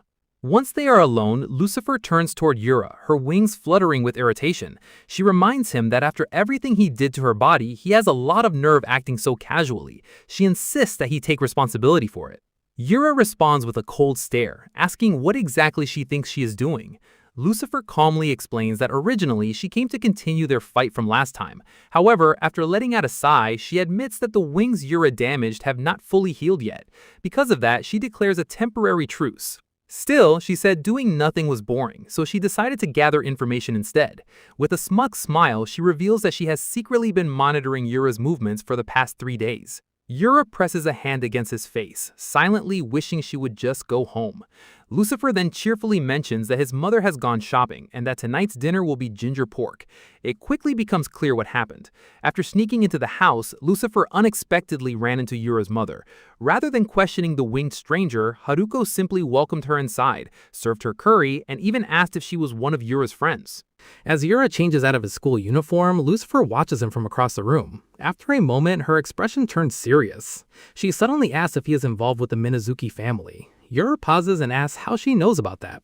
With a smug grin, Lucifer tells him not to underestimate her information-gathering skills. She then casually guesses that the Minazuki family probably asked him to kill their guardian deity. Her tone quickly becomes more serious. When she first arrived on Earth, she explains there was one other being that caught her attention besides Yura. The atmosphere instantly grows heavy as the overwhelming presence of Mizuchi fills her mind. The ancient guardian radiates an immense divine aura, powerful enough to make even Lucifer wary.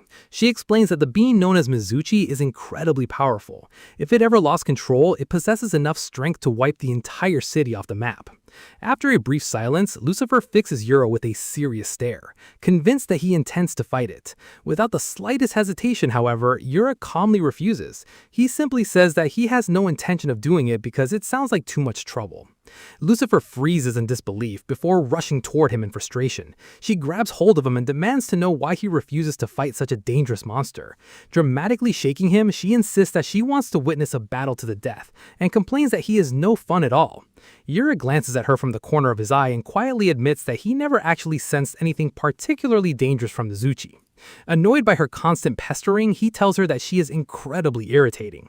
Lucifer immediately fires back, calling him an idiot. She explains that although Mizuchi may be somewhat wild, it is still a genuine god. If Yura refuses to fight it, then she sarcastically tells him that he should challenge it himself. Then a mischievous grin spreads across her face as she comes up with a new plan.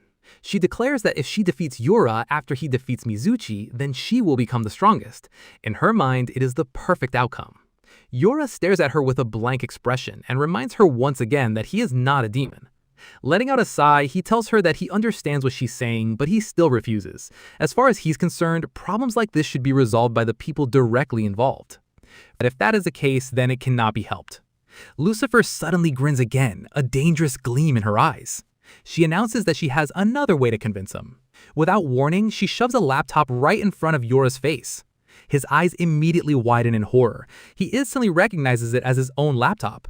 Laughing triumphantly, Lucifer proudly declares that she thoroughly investigated his weaknesses and reminds him never to underestimate her.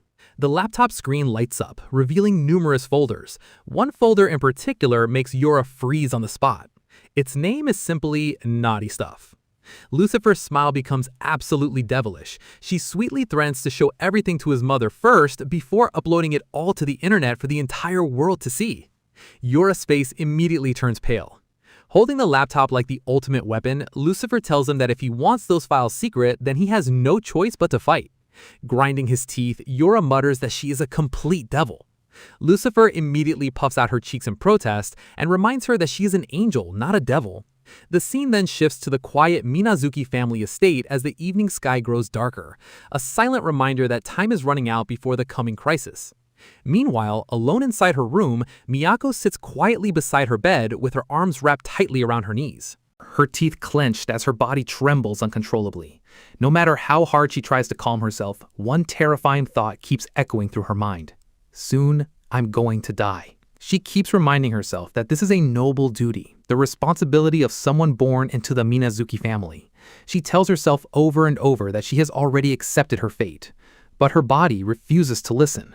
No matter how much she tries, she cannot stop shaking. She quietly asks herself what she is so afraid of. Her thoughts drift to Kaya, the clan elders, and her older sister Mio. She convinces herself that her sacrifice will protect the happiness of countless people. That is the very reason she was chosen. Even so, another question refuses to leave her mind. What really happens after death? Will she be reborn or simply disappear forever? Desperately, she tries to push those thoughts away.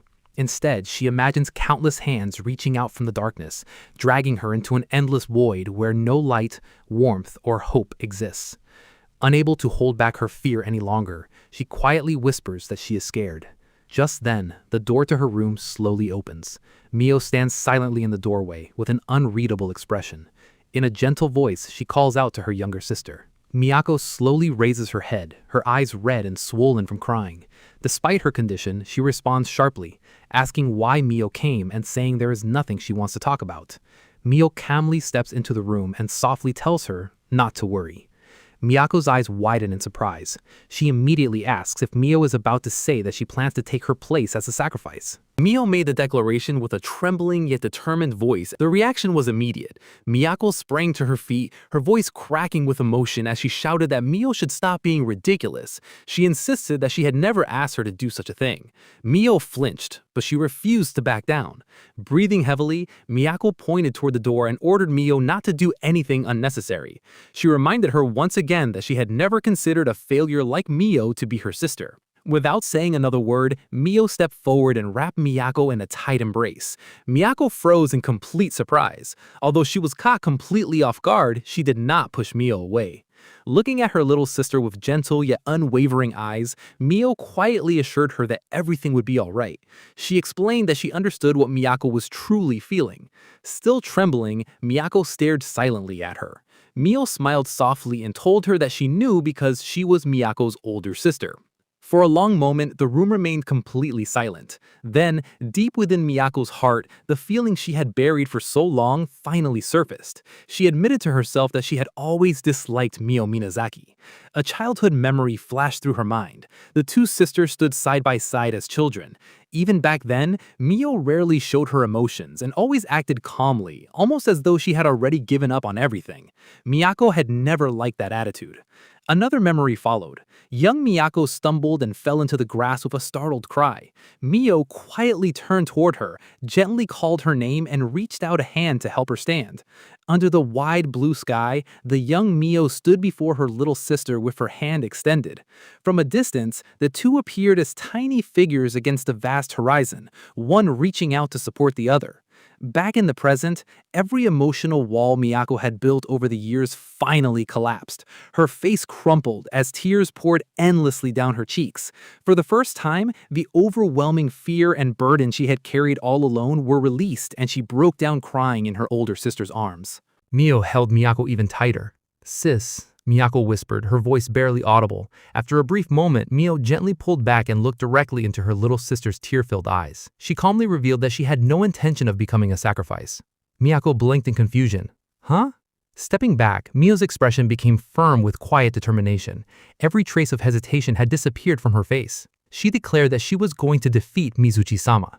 Miyako's face immediately turned pale with shock. She could hardly believe what she had just heard. There was no way Mio could possibly defeat a being like Mizuchi. As she stared at her, however, she realized that Mio was completely serious. Without another word, Mio raised the bundle of sacred Ofuda talismans. Remaining calm and confident, she explained that she had secretly taken most of the Minazuki family's secret talismans. Looking straight into Miyako's stunned eyes, Mio declared that even if she were defeated, she would drag Mizuchi down with her. No matter what happened, she would never allow Miyako to become the next sacrifice. With her resolve set, Mio turned toward the door. "I'm going." Miyako stood frozen, staring silently at her sister's back as tears continued to dry on her cheeks. Then something changed within her. The fear that had consumed her moments earlier was replaced by unwavering determination. She quickly declared that she was coming too. Mio stopped and turned around in surprise. Ignoring her sister's reaction, Miyako grabbed her school uniform and spoke with a trembling yet resolute voice. She insisted that they would defeat Mizuchi-sama together. The two sisters stood side by side, their eyes filled with the same unshakable resolve. Meanwhile, at the Minazuki family's main residence, the evening sky gradually darkened as leaves drifted gently through the cool breeze. Standing alone on the veranda, Kaya silently gazed toward the fading sunlight. She quietly remarked to herself that the sun would be setting soon. The sun continued sinking below the horizon. Standing alone on the veranda, Kaya let out a quiet sigh. With a hint of resignation, she admitted to herself that, as expected, Yura had not come.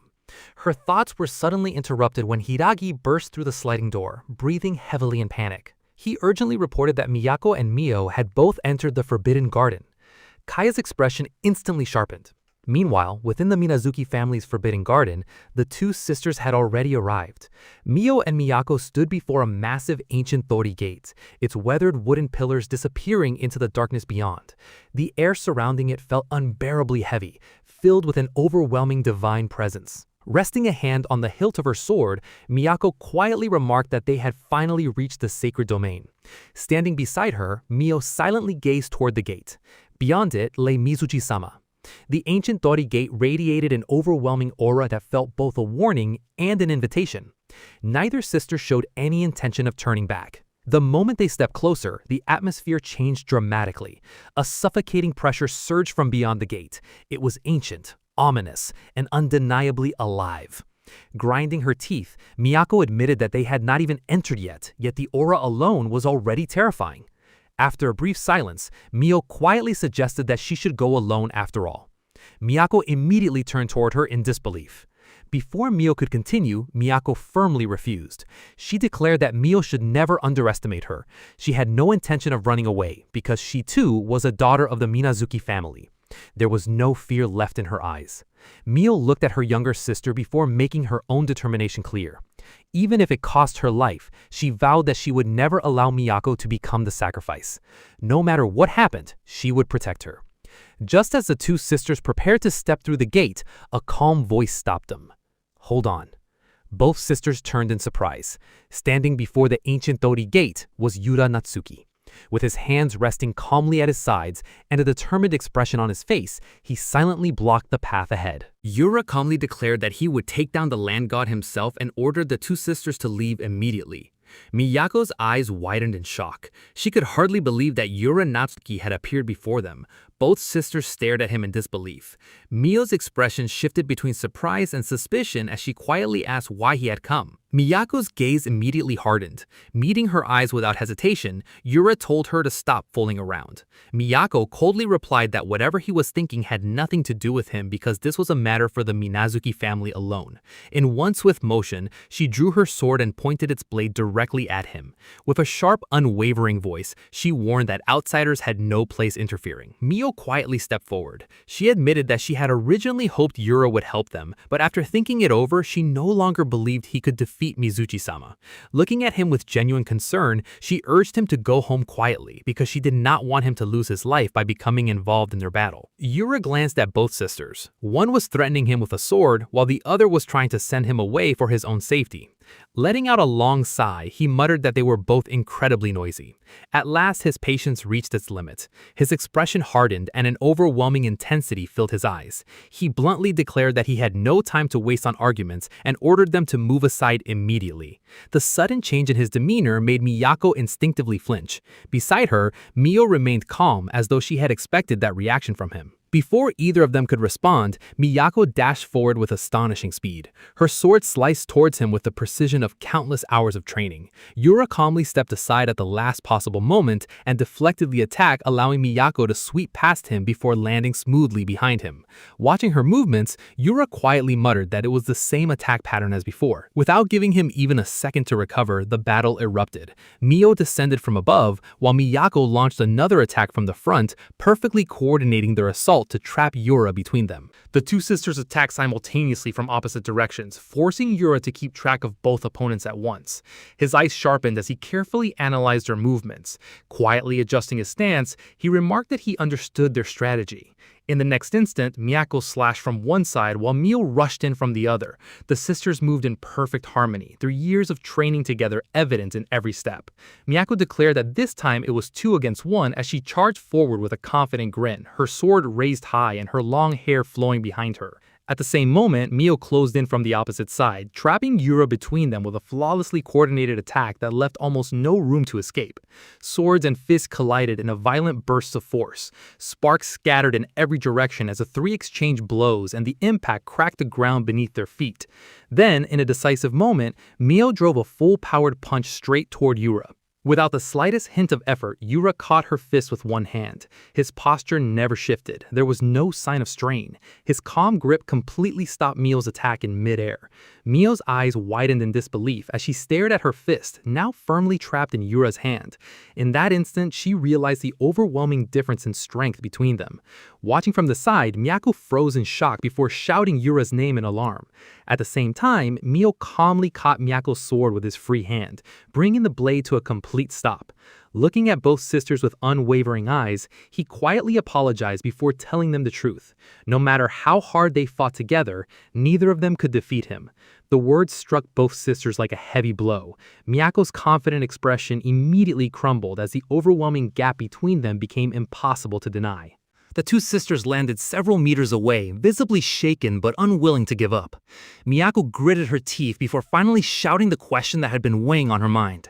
She demanded to know why Yura was willing to go so far when he was nothing more than an outsider. None of this had anything to do with him. Yura calmly looked back at her. With a faint scoff, he replied that she should not make him laugh. He explained that his own life was on the line in this battle as well. The moment those words left his mouth, the fight erupted once again. Standing firmly in the center, Yura watched as both Miyako and Mio rushed toward him from opposite directions. This time, he met both of their attacks head-on. A tremendous shockwave exploded from the collision, blasting both sisters backward in a single exchange. Miyako's sword shattered from the impact, its broken fragments scattering across the ground. By then, night had completely fallen. The tremendous force of their clash rippled across the mountain, and the shockwave could even be seen against the dark sky above the distant city lights. Both sisters crashed onto the ground, struggling to writhe as they groaned from the impact. Breathing heavily, Mio looked toward Yura in disbelief. She quietly admitted that his strength was overwhelming and that they were fighting on completely different levels. Yura stood with his back to the two sisters, facing the enormous mass of bark divine energy pouring from beyond the ancient Torii Gate. The oppressive aura churned violently as he took another step forward with unwavering determination. He intended to put an end to everything for the sake of the Minazuki family. Then an unexpected memory flashed through his mind. Lucifer's mischievous grin appeared as she held his laptop like a hostage, threatening to expose everything stored inside it to the entire world. The image made Yura's expression stiffen in panic. He realized he had to finish this quickly before Lucifer carried out her threat. In the end, it was not only the fate of the Minazuki family pushing him toward the battle. Lucifer's shameless blackmail was working exactly as she had planned. Whether he liked it or not, Yura Natsuki had no choice but to fight. A voice suddenly cut through the darkness. Mio. Miyako. Kaya had arrived, her eyes immediately falling upon her two daughters lying battered and breathless on the ground. Miyako looked up weakly. "Mother," she whispered. Kaya stood before them, her expression caught between relief and heartbreak. She quietly muttered that they had done something incredibly reckless. Without another word, she pulled both Mio and Miyako into a tight embrace, holding them close. A long silence followed before Kaya's voice finally broke. She admitted that she had truly failed as a mother and softly apologized. Neither daughter said anything. They simply remained in her embrace, allowing themselves to be comforted. After composing herself, Kaya turned toward Yura and bowed deeply. She sincerely apologized for all the trouble the Minazuki family had caused him. Then, with desperate determination, she pleaded with him to take care of the land god and save the Minazuki family. Beside her, Miyako quietly added her own request, asking him to save both her and Mio. Yura looked at the three of them for a brief moment before simply replying that he understood. Inside the Minazuki family's forbidden territory, the sacred domain chamber, Yura stepped through the Torii Gate alone. Beyond it lay a vast underground cavern lined with ancient stone walls and sacred talismans. The air was cold and damp, while the steady sound of dripping water echoed throughout the cave. Yura glanced around and dryly remarked that it really was just a cave. Then, under his breath, he muttered that if there were centipedes inside, he's seriously finished. A faint sound echoed from somewhere deeper within the darkness. Yura's expression immediately sharpened. Deep inside the dimly lit chamber, illuminated only by ancient stone lanterns, a lone figure knelt quietly near another Torii Gate. The presence radiating from the figure was immense, ancient, and unmistakably divine. Taking a cautious breath, Yura politely apologized. A calm, unhurried voice answered from the darkness, remarking that visitors were quite rare and wondering how many years had passed since the last one had arrived. As Yura looked closer, he finally saw the being clearly. Leaning casually against the wall of enormous serpentine scales sat a young man with pale hair, dressed in flowing white robes. His pale, emotionless eyes and faint, unsettling smile carried an overwhelming presence that far surpassed any human. The name of the being left no room for doubt. Mizuchi, the land deity worshipped by the Minazuki clan. Outside the Minazuki family compound, Lucifer stood with her arms crossed, her wings twitching with irritation. She angrily complained that Yura had gone ahead without her, wondering how he dared to leave her behind. Her grumbling suddenly stopped as her expression shifted into one of confusion. She quietly muttered in surprise, "Huh?"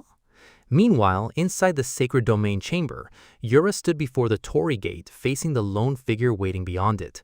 Mizuchi slowly raised his head, his pale, unreadable eyes settling on Yura. Calmly, he remarked that it looked as though everything was finally about to begin. Yura carefully studied the being before him. So this was Mizuchi, the land god of the Minazuki family. After a long moment, Yura stared at him with a completely blank expression. He quietly admitted that Mizuchi looked surprisingly ordinary. He had expected a terrifying monster, not someone who appeared so normal. Mizuchi slowly turned to face him completely. He calmly stated that Yura had come to kill him. He addressed him by name, asking whether Kaya had sent him there after watching everything Yura had done. Yura blinked in surprise before casually admitting that it was more or less true. Without warning, the atmosphere changed completely. Mizuchi slowly lowered himself into a deep, respectful bow, placing both hands against the stone floor until his forehead nearly touched the ground. A single tear rolled down his cheek. In a quiet voice, he sincerely thanked Yura for answering the wishes of those children. Mizuchi lowered his head once again, his pale hair falling over his face as memories from centuries past drifted through his mind. Faint, glowing images of generations of the Minazuki family appeared around him, smiling peacefully as they lived under his protection. His voice was weighed down by countless years of sorrow. He quietly admitted that, for his sake, far too many sacrificial lives had already been lost. He confessed that it was never what he had wanted. All he had ever wished was the happiness of the Minazuki family. Yura remained silent, carefully watching the land god as he spoke. Mizuchi continued, explaining that if things continued as they were, he would eventually claim the lives of his own family as well. Before that could happen, he had only one request. Slowly, Mizuchi rose to his full height. His dark robe seemed to swallow the surrounding light, while his pale eyes carried the exhaustion of countless centuries. In a quiet yet unwavering voice, he pleaded with Yura to end his life and free him from his suffering. Yura stared at him in complete confusion. He hesitated before asking what Mizuchi was even talking about. Before the words had fully left his mouth, Mizuchi suddenly lunged toward him with explosive speed. Yura remained completely unimpressed. With an exasperated sigh, he muttered for Mizuchi to give him a break. Reacting instantly, Yura shot forward and drove a devastating punch straight into Mizuchi's chest. A tremendous shockwave exploded through the chamber as black energy scattered violently in every direction. Mizuchi took the attack head-on without attempting to evade it. Yura landed a short distance away, breathing steadily while keeping his guard raised. He angrily accused Mizuchi of trying to lower his guard with an act before launching a surprise attack. However, his expression quickly changed. Something about Mizuchi's reaction felt completely wrong. The land god had accepted the blow without any resistance. Yura stared at him in genuine confusion. He quietly muttered, "Wait, what?" Mizuchi staggered forward, his body collapsing under the force of Yura's attack. His robes were ripped apart and the devastating blow had caved in his chest. Yura looked at Mizuchi's battered form with a puzzled expression. "Talk about weak," he muttered. "That's it?" He remained on guard, unable to hide his confusion. He had expected a fierce battle against the land god, yet the fight had ended almost immediately. He quietly remarked that he had stayed cautious simply because Mizuchi was supposed to be a god, but defeating him had been far too easy. Looking down at the fallen deity, Yura sighed. "Nothing personal, Mizuchi-san." Without warning, Mizuchi suddenly moved. His hand shot forward with terrifying speed, grabbing hold of a brilliant sphere of condensed divine energy before slamming it directly into Yura's abdomen at point-blank range. The explosion erupted instantly. Yura's eyes widened in shock. The overwhelming force tore through his body and blasted him backward. He was launched across the chamber as a colossal shockwave ripped through the sacred domain. Slowly, Mizuchi rose back to his feet. The exhausted, sorrowful god from moments earlier was gone. His expression twisted with fury that accumulated over countless centuries. "Insolent fools, those Minazuki family bastards, to bite the hand that fed them for so long and send a worthless piece of trash to take my life?" His face contorted with divine wrath as every trace of kindness disappeared. His hair hung wildly around his face, his eyes blazed with murderous rage, and his bared teeth reflected nothing but resentment. The gentle deity who had bowed his head in gratitude no longer existed. In his place stood an ancient god consumed entirely by vengeance. "Every last one of them," he snarled, his voice trembling with barely restrained fury, "deserves to die 1,000 deaths." Outside the sacred domain, Miyako stood silently with a bandage across her nose, her gaze fixed at the entrance. Her expression remained unreadable, but the tension in the air was unmistakable. After a long moment, she turned toward Kaya. In a quiet but anxious voice, she asked whether Yura Natsuki could truly defeat Lord Mizuchi. Kaya met the eyes of both her daughters. Although her expression remained composed, there was a heaviness behind it. She admitted that she did not know. There was no denying that Yura possessed extraordinary power. But before she could finish her thoughts, the entire mountain began to tremble.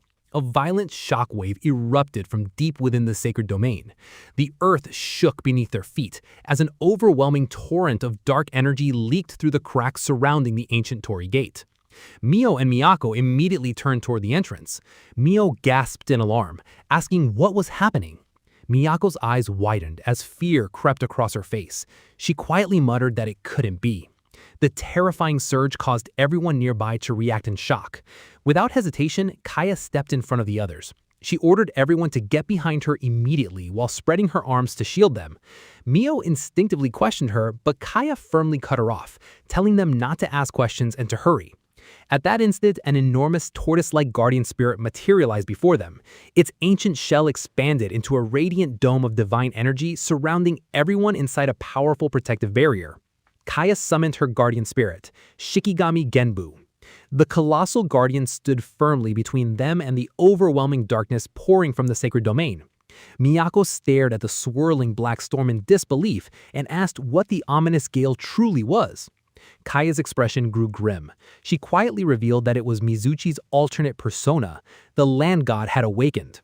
Her voice became solemn as she began explaining the truth behind Mizuchi's transformation. She revealed that Mizuchi had originally been an exceptionally benevolent deity who genuinely loved humanity and wished only for people's happiness. As memories of the distant past surfaced, countless disasters unfolded before their eyes: devastating floods, endless droughts, deadly plagues, and desperate villagers gathering before Mizuchi's shrine in search of salvation. No matter the suffering they faced, everyone who sought his help came to him, and Mizuchi answered every single prayer without exception. But Kaya explained that every miracle came with a terrible cost.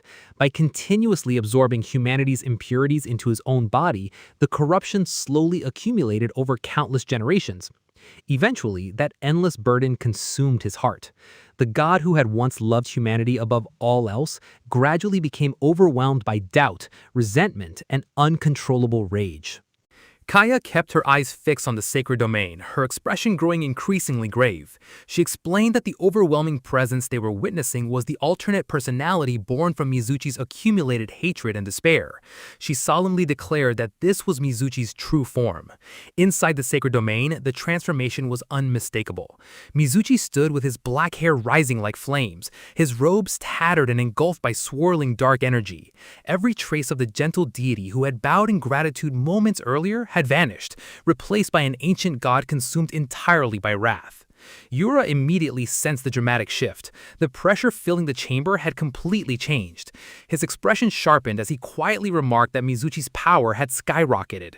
As Mizuchi slowly turned his corrupted, pale eyes toward him, Yura calmly acknowledged that this was the land god's true nature. His gaze then shifted to the ornate sealed weapon floating beside him. The ancient weapon radiated immense power. Yura silently weighed his options, realizing that if he continued fighting without using it, the battle could quickly spiral out of control. At the same time, he understood the risk. His current 14-year-old body might not survive the strain of wielding such overwhelming power. Before he could decide, Mizuchi raised both hands toward the sky. An enormous sphere of divine water condensed between his palms, its immense energy swirling violently like a raging storm trapped within a single point. With a cold, emotionless expression, Mizuchi uttered a single word: torrent. The divine sphere exploded. A colossal wall of water erupted from it, crashing through the chamber with catastrophic force and flooding everything in an instant. Yura barely had time to react before the torrent swallowed him whole. He instinctively braced himself as the raging current swept him away. Watching from above, Mizuchi stared down with hollow, hate-filled eyes. As the flood violently slammed Yura into the stone floor, Mizuchi coldly commanded him to drown and perish. He coughed violently, struggling to catch his breath as pain shot through his body. Despite the relentless current, he forced himself onto trembling arms, refusing to stay down. Yura clenched his teeth and glared back at him. With determination burning in his eyes, he growled, "Don't look down on me." Yura burst through the raging flood, charging straight at Misuchi. With a powerful thrust, he drove his blade toward the land god's chest. The impact made Misuchi's eyes widen. "I've got a level 3 swimming certification, you know," Yura shouted as he forced his way through the torrent. But something felt wrong. The strike met almost no resistance. The blade slipped through far too easily. Yura's expression instantly changed as alarm flashed across his face. Misuchi's shocked expression faded into a cold smile. The next instant, the two weapons collided. Steel and divine power exploded against one another, sending violent shockwaves through the flooded chamber. Yura gripped his weapon with both hands, struggling against Misuchi's overwhelming strength. The land god stared at him with hollow, contemptuous eyes. "Die, scum." Every word carried centuries of hatred. Moments later, Misuchi looked down at him with complete indifference. "Ugh, you're not even worth the effort." Yura was thrown back, gritting his teeth. "Damn it all!" He climbed onto a nearby stone platform, soaked from head to toe. His clothes were shredded, his shirt hanging in tatters. Instead of worrying about his injuries, he stared at his ruined outfit in complete disbelief. "My clothes got ruined again! And I just bought this outfit too! Do you have any idea how hard it is to mend a t-shirt?" Below him, Misuchi watched silently. He realized that Yura had narrowly avoided what should have been a fatal attack. Despite being battered, drenched, and furious over his destroyed clothes, Yura was still standing. Misuchi gripped a towering torii pillar and looked down at Yura with a twisted smile of contempt. Mocking the battered boy for struggling like a mere insect, he declared that, as a reward, Yura would die by his ultimate technique. Dark divine energy erupted from his body as he rose to his full transformed height. Raising his weapon high, he unleashed an overwhelming torrent of sacred water. The attack split the entire chamber apart as colossal walls of raging water surged upward on both sides, trapping Yura on a narrow strip of dry ground. Towering above him, Misuchi roared that it did not matter whether his opponent was a sorcerer, a monster, or even a god or Buddha. Risking everything to protect a single sacrifice was nothing but foolishness. Consumed by centuries of resentment, he cursed Yura for daring to defy a god and declared that no one had ever survived his divine wrath. Gathering every ounce of his power, Misuchi unleashed his ultimate secret art, Maelstrom. In an instant, the colossal torrents converged, swallowing Yura completely within the overwhelming whirlpool of divine power. The raging maelstrom continued to tear through the sacred domain, filling the chamber with colossal, churning waves. Watching from above, Misuchi looked on with cold satisfaction, convinced the battle was already over. He calmly remarked that it had been far too easy. But when the torrents finally settled, his confidence vanished. Yura stood calmly at the center of the devastation, completely unharmed. The violent currents had split apart around him, leaving him untouched. He casually flicked his hand before looking up at Misuchi with an unimpressed expression. "This is your secret art? For all that hype, it's pretty pathetic." Mizuchi's eyes widened in disbelief. What? His composure crumbled as he stared at the impossible sight. Before he could react, Yura calmly raised one hand, gathering a small sphere of swirling water that condensed into an incredibly dense mass of magic. "All right. Time to wrap this up." The moment Misuchi sensed the spell, his expression changed. Mid-tier magic? Realization struck him instantly. Hey! Without another word, Yura released the attack.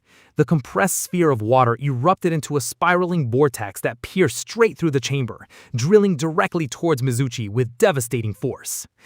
Aqua Bullet! Yura watched the aftermath of his attack in silence before letting out a small sigh. "My bad, Mizuchi-san. You're not the only one who can manipulate water, you know." His brief confidence vanished almost immediately as a sharp pain shot through his body. His muscles stiffened, forcing him to stagger backward.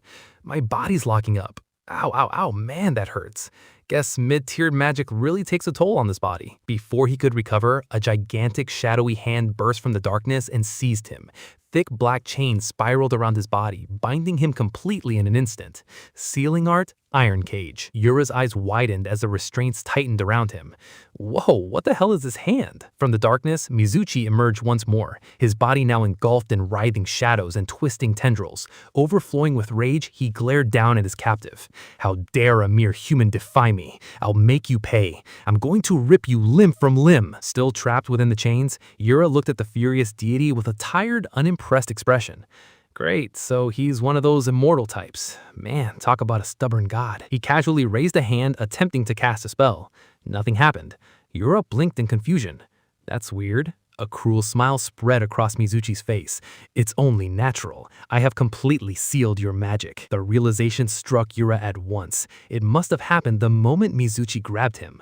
For the first time since the battle began, Yura fully understood the danger of his situation, and his eyes widened as the weight of it finally sank in. Countless massive ropes stretched across the darkness, weaving together to imprison a glowing humanoid silhouette covered in ancient kanji.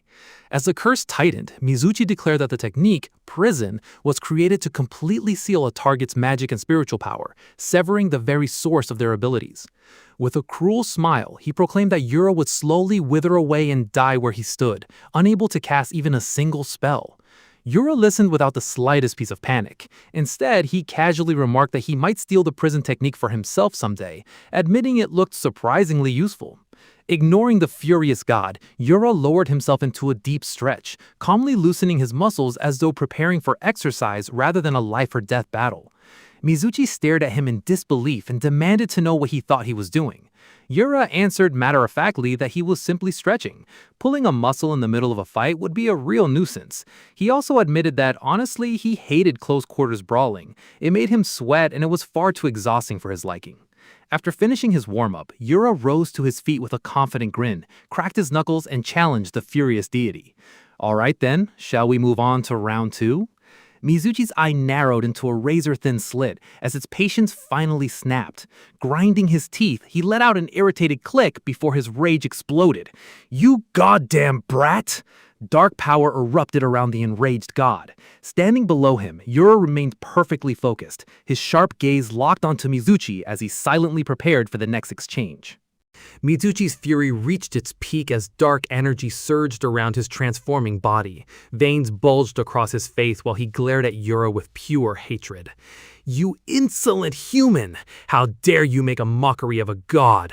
His monstrous form continued to expand as he roared in outrage. "To think a piece of trash like you could ever defeat me in a fist fight! You're a million years too early." Yura answered by driving another heavy blow straight into Mizuchi without slowing down.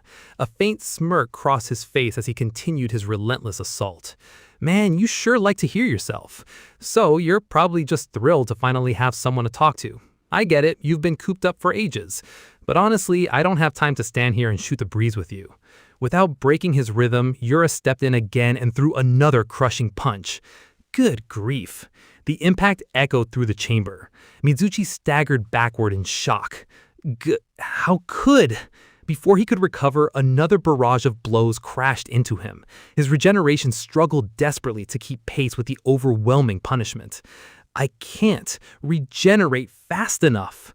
Yura remained completely unfazed. With a sharp, focused expression, he continued pressing the attack, refusing to give the land god even a single moment to recover.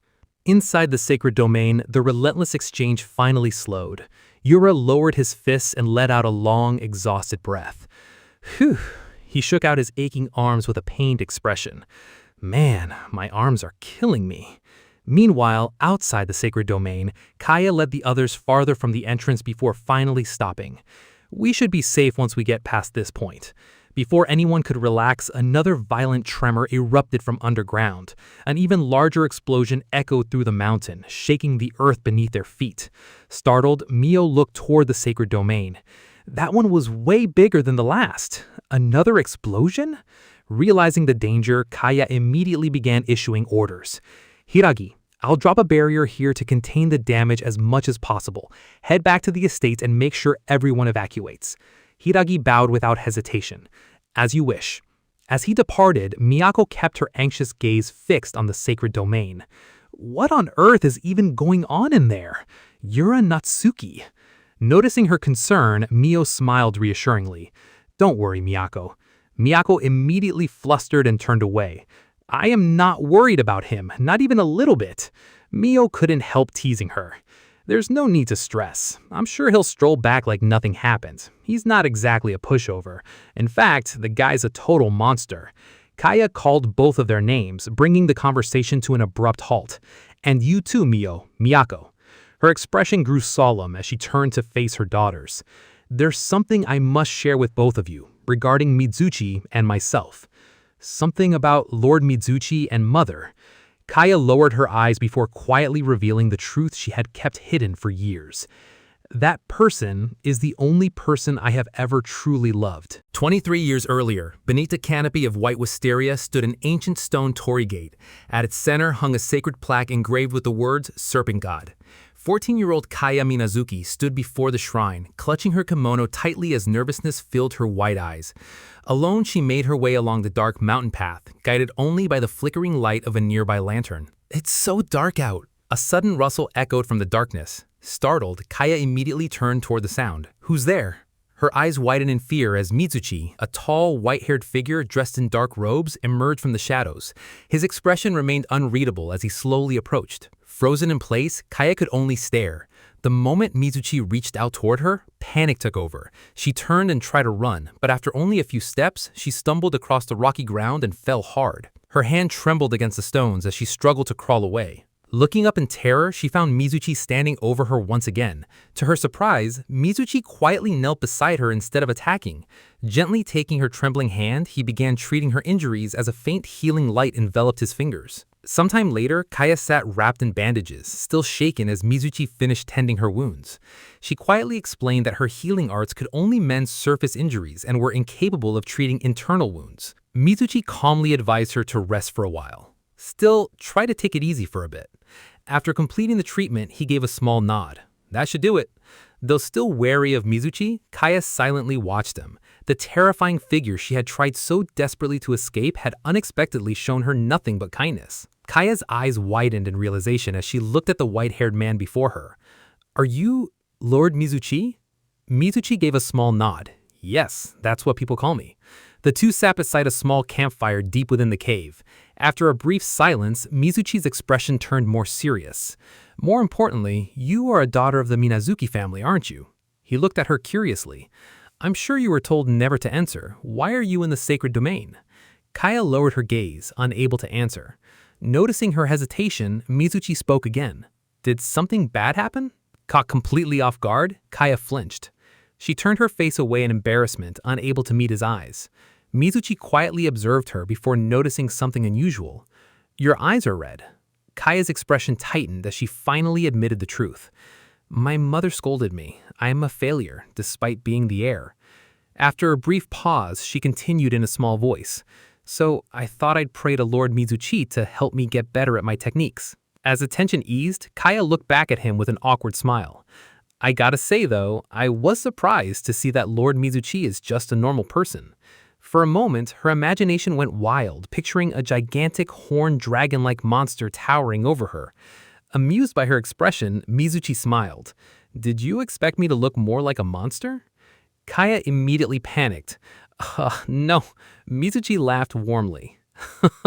As you can see, I'm completely ordinary. His smile gradually faded as he turned his gaze toward the land beyond the cave. People call me a god, but I've just been in this land since ancient times. To be honest, I don't even know what I really am. A gentle smile returned to his face. Even so, I love this land, and the people who live here. Watching the world beyond the sacred domain, Mizuchi quietly reflected on the lives he had protected for countless generations.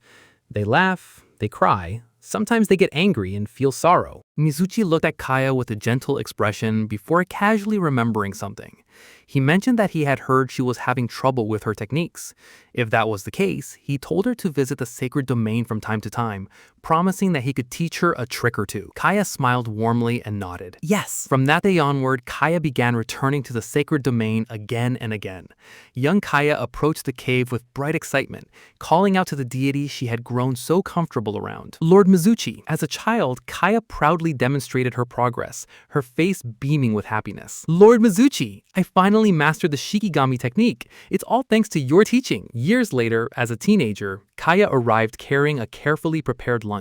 She shyly held it out toward Mizuchi. Lord Mizuchi, I packed the lunch for us today. Eventually, Kaya grew into a young woman. Despite her age, Mizuchi still treated her much like the little girl who'd first entered his domain. Kaya looked at him with a mixture of embarrassment and frustration. Lord Mizuchi, so please stop treating me like a child. I'm a full-grown woman now. From that day onward, Kaya began visiting Mizuchi regularly. The two gradually grew closer. But one day, everything changed. Mizuchi suddenly began to lose control. A violent dark aura erupted from his body, twisting through the sacred domain as his expression became cold and distant. Kaya immediately called out to him in concern, but Mizuchi ordered her to stay back. Get away from here. His voice carried an urgency Kaya had never heard from him before. Mizuchi warned her that he could no longer control himself. Then, through the darkness surrounding him, he made one final request. He pleaded with Kaya to take care of the child growing inside her. Tears filled Kaya's eyes. She could only stand there, completely helpless as Mizuchi's condition continued to deteriorate. Before she left, Mizuchi gave her one final instruction. Someday, she would have to kill him. Years later, Kaya stood before her daughters and finally revealed what had happened. On that day, she had fled the sacred domain and never returned. She had carried Mizuchi's child, Mio, and eventually gave birth to her in secret. Miyako's eyes widened in shock. She finally understood the truth. Mio was Mizuchi's daughter. Kaya explained that after giving birth to Mio, she married a distant relative of the Minazuki family. Later, Miyako was born. For years, Kaya had kept the truth hidden from both daughters. Now, she lowered her head apologetically. Miyako struggled to process everything she had just learned. Are you sure about this, mother? I only knew the father who abandoned us, and even though Lord Mizuchi terrifies me, was it really okay to kill him? Before Kaya could respond, an overwhelming spiritual pressure suddenly swept across the area. Everyone froze. The terrifying energy was coming from the sacred domain again. It's coming from the sacred domain again. Inside the sacred domain, Yura stood amid the wreckage, finally believing the battle was over. He let out an exhausted breath. That actually took longer than I thought. Then he remembered something far more urgent. Yura pulled out his phone and checked the screen. I just hope she hasn't lost her patience and posted it on social media. But before he could relax, something moved behind him. Mizuchi slowly rose from the wreckage. His battered body began regenerating as dark energy surged around him.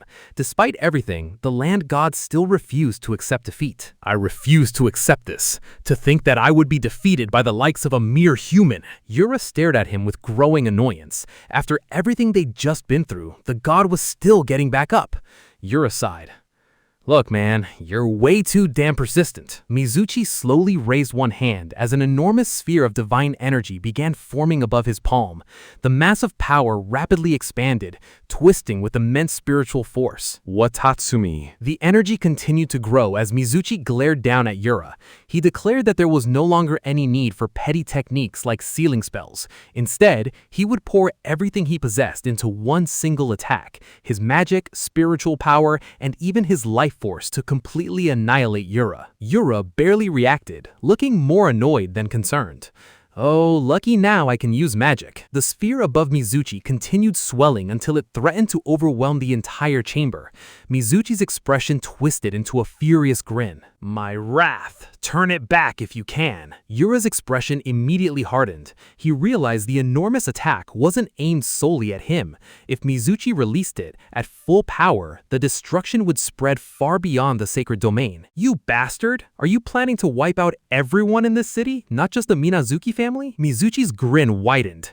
That is a given. You lot are the filth that infests the earth. His voice echoed through the chamber as his hatred for humanity poured into every word. Your kind is the impurity infesting this earth. Greedy, lazy, envious, deceitful, always fighting amongst themselves. Not only do you exploit nature and other living things, but you even prey upon your own brethren. Yet when trouble strikes, you hypocritically cling to the gods and show no gratitude even when saved. Yura stood his ground without the slightest hint of fear, staring directly at Mizuchi as the enormous sphere of energy continued to grow. Mizuchi's expression twisted with contempt. Such foolish wretches. His voice thundered through the sacred domain as his hatred reached its peak. Have no right to exist upon this earth. The divine energy surrounding him surged violently. Then Mizuchi roared his final declaration. I shall slaughter every last one of you. Yura's expression remained cold and unimpressed. The dismissive sound carried no fear. He had simply grown tired of listening to Mizuchi's endless hatred. Finally, Yura's patience snapped. He glared up at the enraged deity and shouted back, "Talk about petty. And you call yourself a god, you bastard?" His anger intensified as he continued. You're gonna snap just because no one thanked you? Then don't bother playing hero in the first place. Thinking you can beat me with that weak-ass rage? Yura finally drew his holy sword, its blade erupting with a massive surge of energy. He stood calmly before Mizuchi and declared, "You're a million years too early." Mizuchi's eyes widened in shock. The sheer power radiating from the sword left him struggling to comprehend what he was witnessing. Impossible! To think this is the power of a lowly human? Clenching his teeth, Mizuchi had prepared himself for the incoming attack. Ridiculous! You wretched monster! Yura remained completely composed as the fading light gathered around his raised sword. Then he unleashed his finishing blow. A colossal lightning-charged slash tore across the sky, engulfing Mizuchi's twisted form in a blinding explosion of light. Lightning sword! As the attack consumed him, Mizuchi's consciousness began to fade. Amid the drifting debris and rubble, his mind slipped into an old memory. He saw a younger version of himself standing with Kaya, the moment filled with warmth and quiet tenderness. Mizuchi looked at her with a gentle, reflective expression. Rejecting such a fine marriage proposal after all, were you truly all right with that? Kaya smiled softly, completely certain of her answer. Yes, because the only one I love is you, Lord Mizuchi. Besides, we already have this child. Mizuchi's expression softened with wonder. To think I would become a father. I can't wait to see what kind of child they grow up to be. His hand reached toward Kaya in the fading memory. Let's decide on a name for our child next time. The memory shattered. Reality returned as fragments of debris drifted through the darkness. A faint voice echoed through Mizuchi's fading consciousness. Kaya. Back in the present, Mizuchi's defeated body plummeted through the wreckage of the sacred domain, surrounded by the lingering energy of the battle. A massive mushroom cloud of dust rose over the wrecked mountainside, revealing the true scale of the final attack's destruction. Yura's hand trembled as faint lightning continued to crackle around it. His face was bloodied and exhausted, each breath coming out heavy. Yura stood amid the wreckage, his sword lowered while a faint glow still lingered along its blade. He struggled to catch his breath. Nearby, Mizuchi lay broken and defeated among the rubble, barely conscious. Yura looked toward him and muttered, "Damn it." As the smoke slowly cleared, Yura finally collapsed backward into the dust, groaning from exhaustion. Man, I'm beat. I knew I shouldn't have used that. Still dazed, he forced himself back onto his feet and began stumbling away, already thinking about food. Gonna grab a nectarine on the way home. Before he could get far, a voice called out from behind him. Lord Yura! Kaya, Mako, and Mio rushed onto the scene together, their expressions shaken by the destruction surrounding them. Kaya immediately hurried to Yura's side and knelt down to check him over with concern. Are you all right? Let me tend to your wounds right away. Yura weakly waved her off, forcing a tired grin. I'm good. I can heal myself. Then his expression turned slightly more serious as he gestured toward the devastation around them. More importantly, look. Mizuchi lay battered on the rocky ground, barely conscious after the battle. Yura stood nearby, looking over the defeated land god. I took down the land god. Kaya rushed toward Mizuchi, her expression tense and filled with emotion. She dropped beside him and gently cradled his battered head in her arms, tears already gathering in her eyes. Mizuchi slowly opened his eyes and recognized the person holding him. Kaya, is that you? Kaya struggled to hold back her tears. Mizuchi's voice remained weak, but a faint warmth returned to his expression. I've missed you so much. You've grown so much. Kaya's face crumpled with grief. I'm sorry it took me so long. She wiped away her tears before turning towards someone standing nearby. Lord Mizuchi, there is someone I want you to see. Still crying, Kaya gestured toward the girl beside her. Mizuchi looked toward her through his fading vision. And you are... Kaya's voice trembled as she introduced her. It's Mio. She paused, tears continuing to fall. She is our child. Mizuchi's eyes softened. I'm so glad. A hazy light began surrounding him. His battered form slowly dissolved into countless glowing particles as Kaya and Mio knelt beside him. His final words escaped in a faint, gentle voice. That I got to see you both one last time.